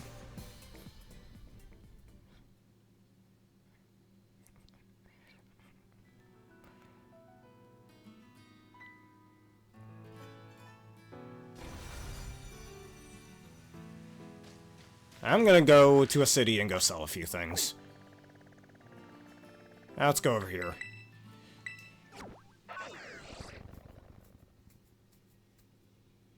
Yes, when you work with Looker during that main story, which I don't remember you having to catch legendaries, though. The only legendaries you even catch in X and Y. is, whatchamacallit, just Xerneas/Yveltal, one of the legendary birds, and that's in Zygarde, that's it. Technically, fun fact about X and Y, again, part of the reason why, or evidence that X and Y were rushed. If you look, you all remember Reflection Cave, right? The cave in between Geosenge Town and Solar City? There's actually a special spot there where Diancie was supposed to spawn, but again, that never came to fruition. There was originally supposed to be a Diancie event, but, well, like, where you could actually catch it. But, again, they didn't have time to fully put it in there. Oh yeah, and Mewtwo, forgot about Mewtwo. In Pokemon Village after you beat the Elite Four. Because for some reason there's another Mewtwo in there. I mean, that one Pokemon movie, the Genesect and the Legend Awakened, screw you, that movie's underrated. Though I kind of see why people don't really like it as much. That there was another Mewtwo created as well, after the Giovanni one. That Team Plasma, I think, made this one, I want to say? I don't know. So that's probably why that, second Mewtwo is in Pokemon X and Y. I think the only other game we can catch... Even in the original Gold and Silver, you couldn't catch Mewtwo, because that shows that Red already caught it. Well, they changed that in Pokemon Heart Gold Soul Silver, so you can catch it in that game, but still, who knows, maybe in Heart Gold Soul Silver, Red released it afterwards. There's a chance that could have happened. Which explains why it shows up there in Heart Gold Soul Silver, but not in the original Gold and Silver. Now, remember this one guy who hacked Mewtwo into Pokemon Black and White 2 and made it catchable there? And you could argue that's how you catch Mewtwo in every Pokemon game, in Sword and Shield through the Crown Tundra, and as well as the Ultra Wormholes in Ultra and Ultra Moon. Perhaps the ones in Ultra and Ultra Moon are from alternate dimensions. Yeah, we can raid her if you'd like.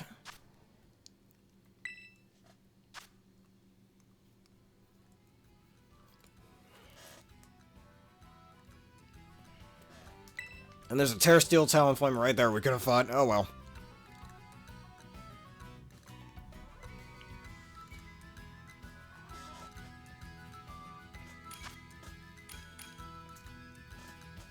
And speaking of Mewtwo's, I hope he doesn't use that one. I don't think Rayquaza is going to be too useful for this. Tinkatamus can be useful.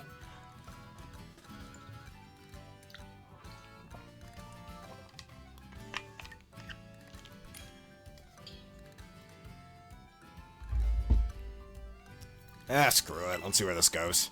If not, I'm going to solo one more and that'll do. For now.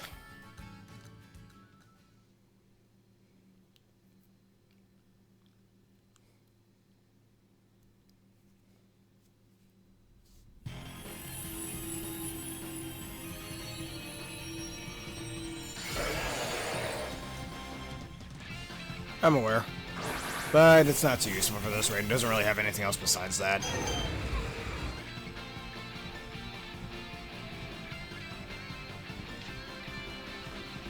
Airlock, totally helpful for this raid.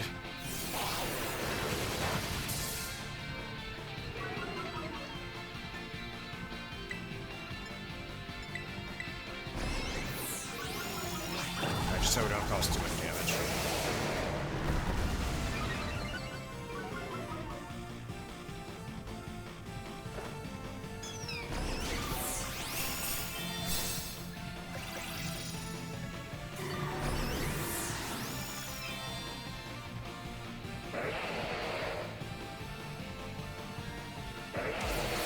Our breaking swip.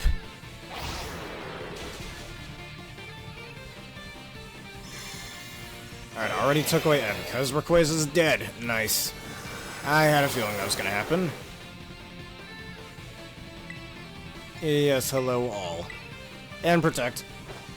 My favorite mech. I feel dirty using this. Whatever. Let me stop complaining, I guess. Neat. Nice little emotes. I wonder if I can make my own little emotes. If anybody knows, please tell me.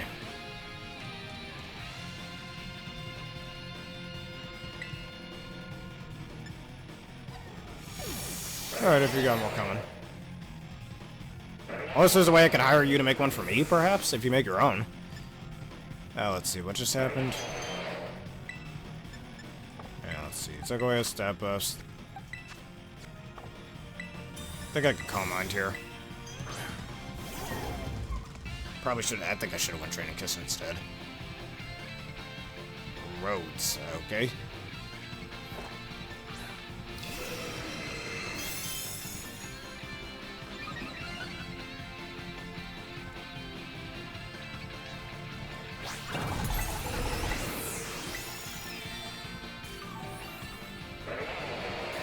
Alright, is it possible you can get me in touch with that artist? Got some ideas.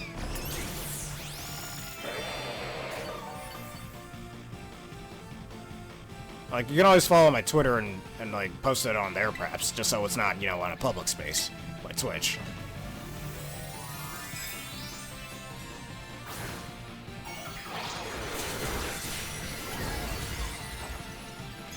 I do have a Discord, just haven't really used it on my PC specifically.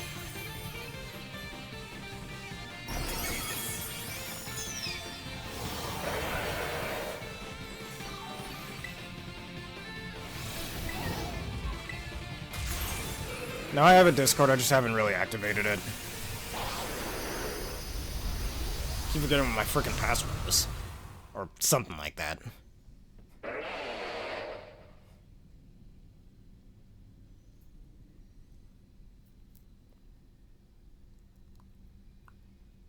I'm gonna solo the next one.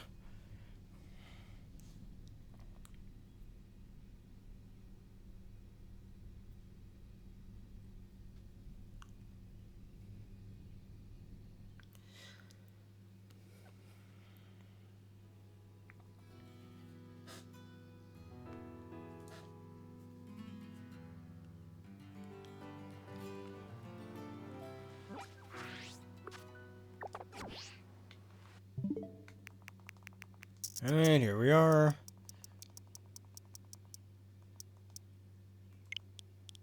Clock system. Turn this back.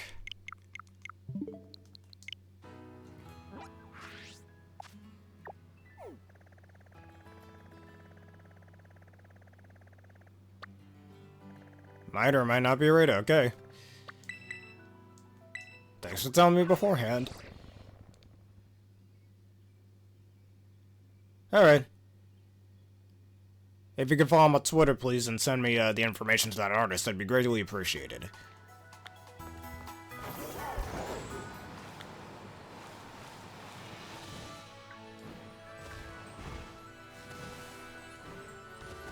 Alright, so that's perfect. I'll keep an eye out for that tweet. I refuse to call it an X. That's so stupid. Tera Dragon Pelipper, that's actually kind of useful. I'm kind of tempted to get that one.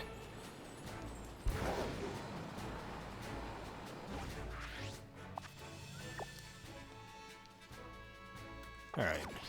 There we are.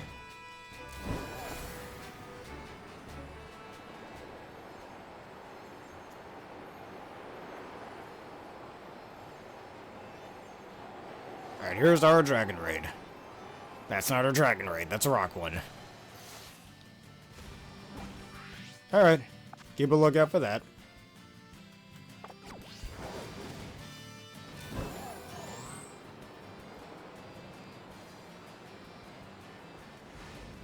The G Exmer doesn't sound quite right. How would you even pronounce that?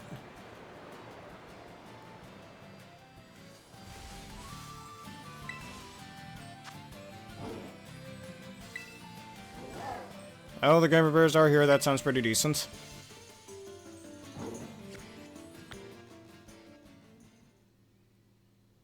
Can't be messaged for whatever reason on Twitter or on Twitch. Uh-huh.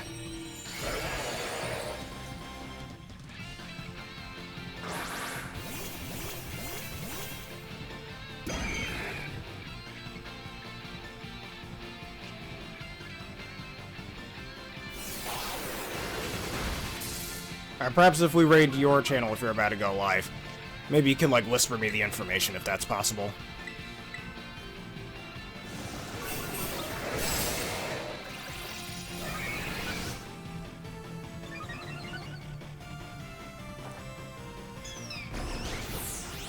Alright, so when you go live, we'll raid you then.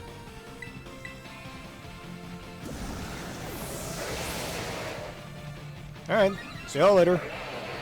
Thanks for stopping by.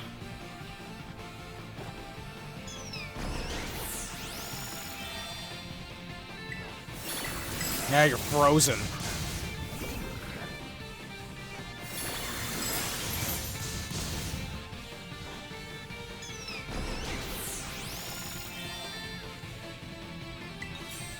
Alright, Tera Raid's reflection. Also, my hand is floating there. It's invisible. My character has the power to turn invisible now.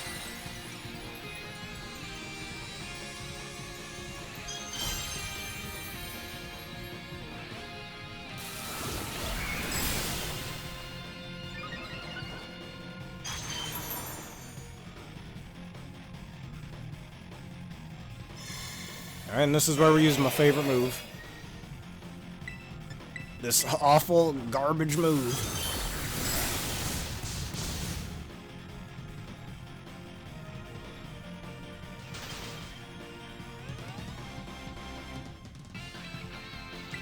Alright, now how do I turn on that option if you know?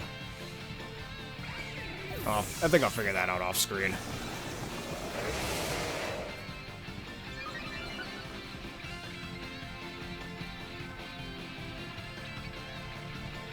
Your break of sweat means nothing to me.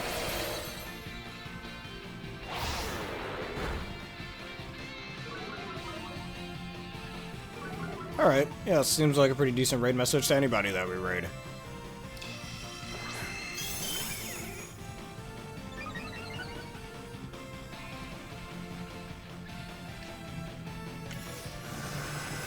Too late for that, Sceptile, heh.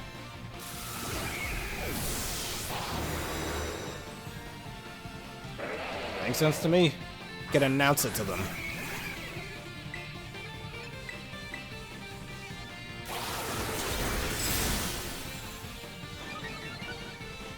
Alright, I'll remember to do it as well.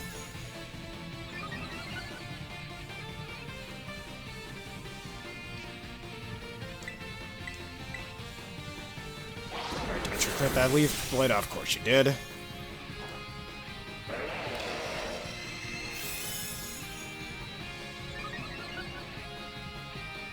I think I can survive a non-crit leaf blade. As long as it doesn't crit, we'll be good. Do not crit me, I swear to God. Alright, we're good.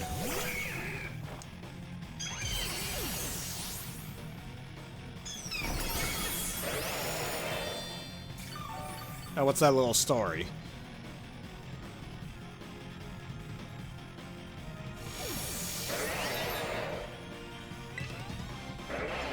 Alright, calm mine, mine's the calm. Or Leaf Blade blades the leaf, or Doom Desire desires Doom as its destiny. That sounds so bad.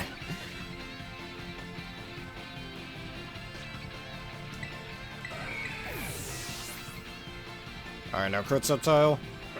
They call you no crit Sceptile back in high school. Yep, that's what I thought.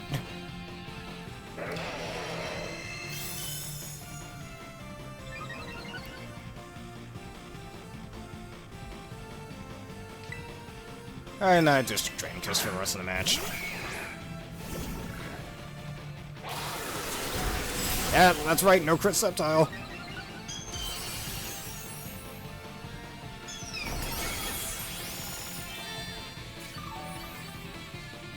And also, just to be an asshole, I'm gonna do one last Calm Mind.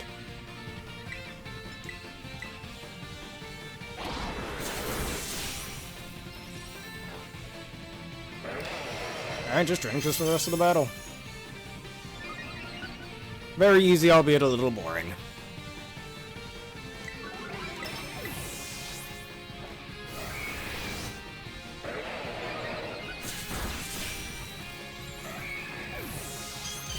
And this is the strongest Drain Kiss, even stronger than any Flutter Mage Drain Kiss.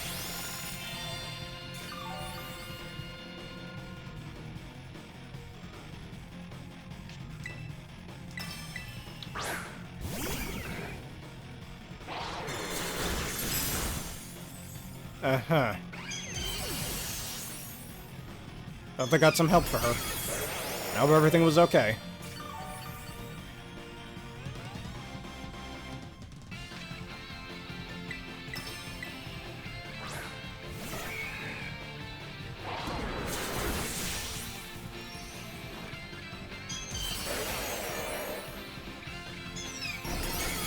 Oh, look at that Draining Kiss's power. And it was a crit, no wonder. But that's okay. Well, as long as everything was okay in the end. Alright, down goes your shield.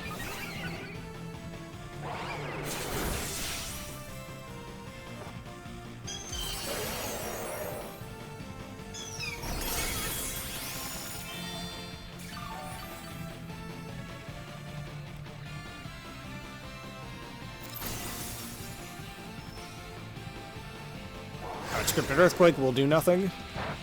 64 damage. And I think this will kill.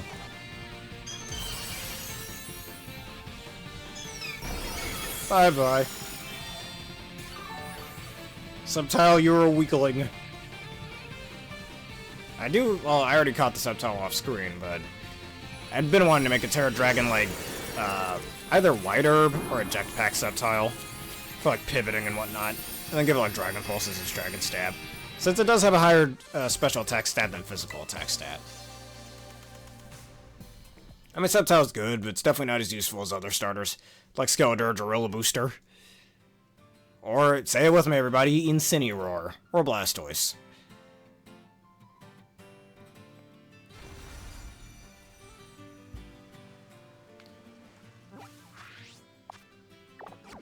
Let me just pick that up. Alright, let's go back to the mountains. I might fight that Pelipper off screen, I really want to.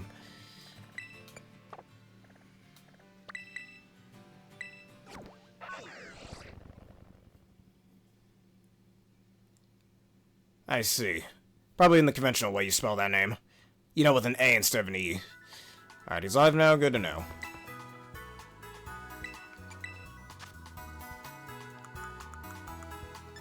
Just sell a few things.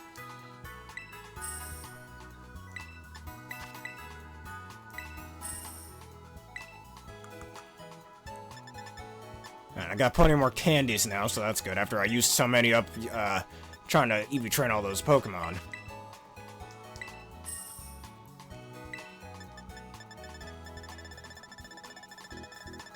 I should have an Everstone in here somewhere.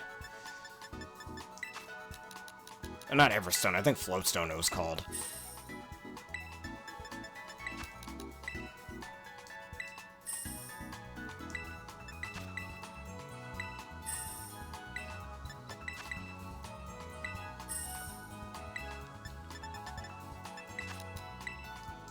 Alright, stones, selling those. Now, where's those Floatstones?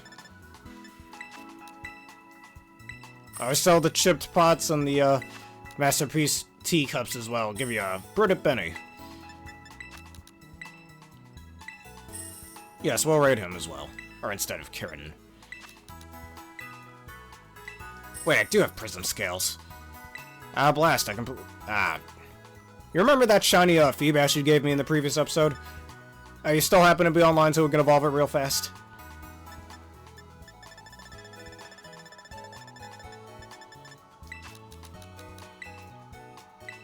There's all those Everstones, not Floatstones. Don't know why. Why do I have so many Everstones anyways? Yes, we're gonna do that now, if you'd please. And I'll just sell these last couple of things. Alright. How did I miss that I had those prism scales in the previous episode? Let's go do that real fast. Alright, where is the Feebass? I think I had it in the corner over here. In one of these boxes. This one.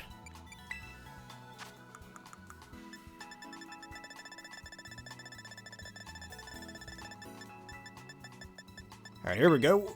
Prism scale. Let's do the same code.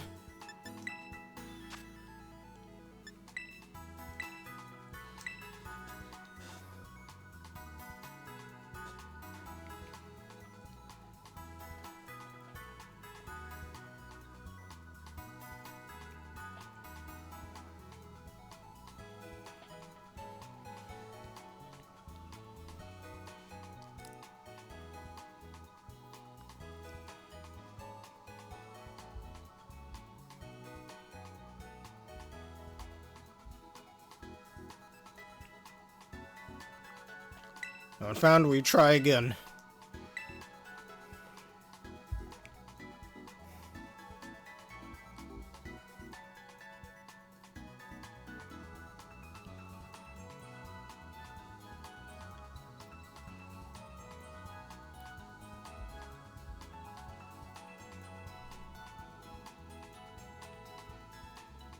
Alright.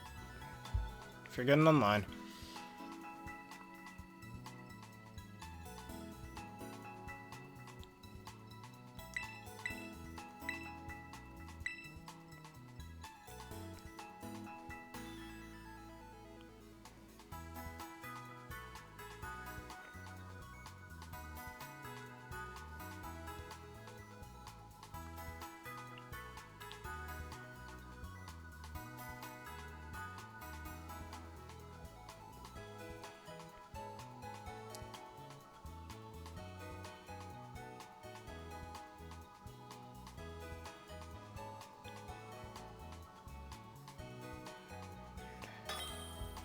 Oh, there we go.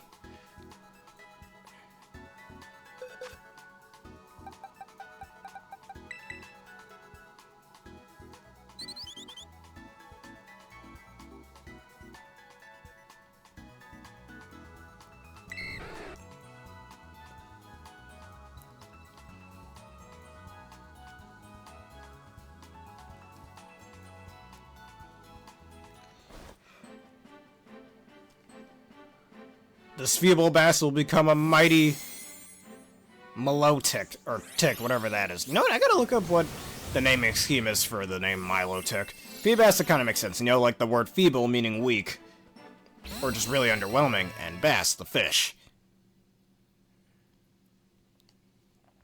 Alright, just let me know when you're done evolving. Hey, I got an extreme speed Dratini. Remember when this was extremely hard to come by? And I think the only, like, legitimate way you could get Dratini with, extreme speed was through, the thing in Pokemon Gold and Silver.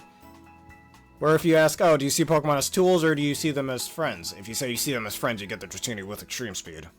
I think it was until, like, Generation 7 or whatever, the only way to get that.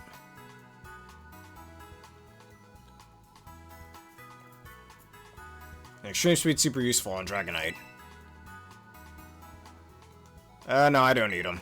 I already got plenty, I've got way too many Dragonites and stuff. I already got my Tera, what is it, my Tera Normal one with extreme speed. I got my Tera Fire one, I got Tera Water. With Aqua Jet, I don't need another one. Heck, one of them's sitting over here right now. The Tera Water one, even though I gotta change around its nature and whatnot.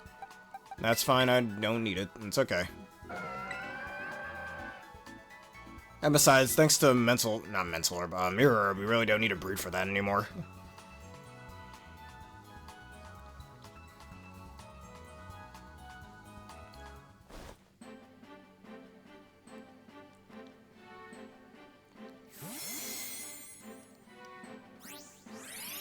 And here comes the Yellowtail Milotic.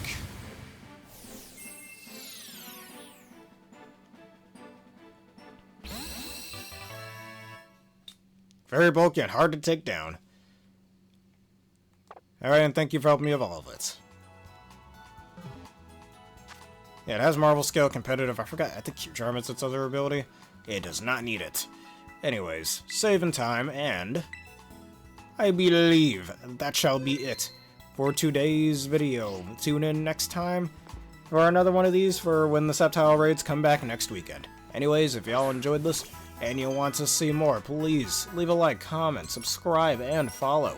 Hit one of the videos you see on screen right now on YouTube and that bell button for more. And give a special thank you to Aaron Asdef as well as RJ1991 for joining me in today's wonderful episode. Plus, this video is sponsored by the wonderful people at W. So, get the link in the description below, use the code provided to get a wonderful discount. You're a wonderful industry quarter. I recommend the Dragonite flavor. Also, yeah, I know that Milotic had Marvel Scale, not competitive. And what did you like and dislike about this video? We can use that feedback for future videos. And on a scale of 1 to 10, how difficult do you, or 0 to 10, excuse me, how difficult did you find these Sceptile Raids? That will be our question of the day. As well, consider becoming a YouTube member, so you get access to very special perks, such as my Pokemon Insurgence playthrough. I'm even considering making a second tier with some other benefits, like sneak peeks on future playthroughs that I have planned and other things. As well as my game development stuff, and I'll have that at higher tiers when we get all that fixed up. But anyways, Let us go raid as Diff real fast.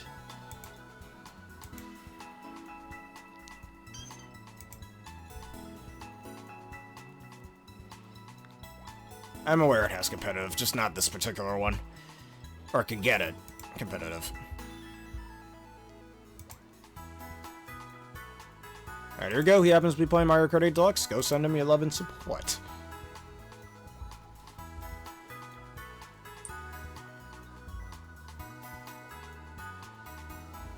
Alright, and thank you all for watching. Have a terrific day.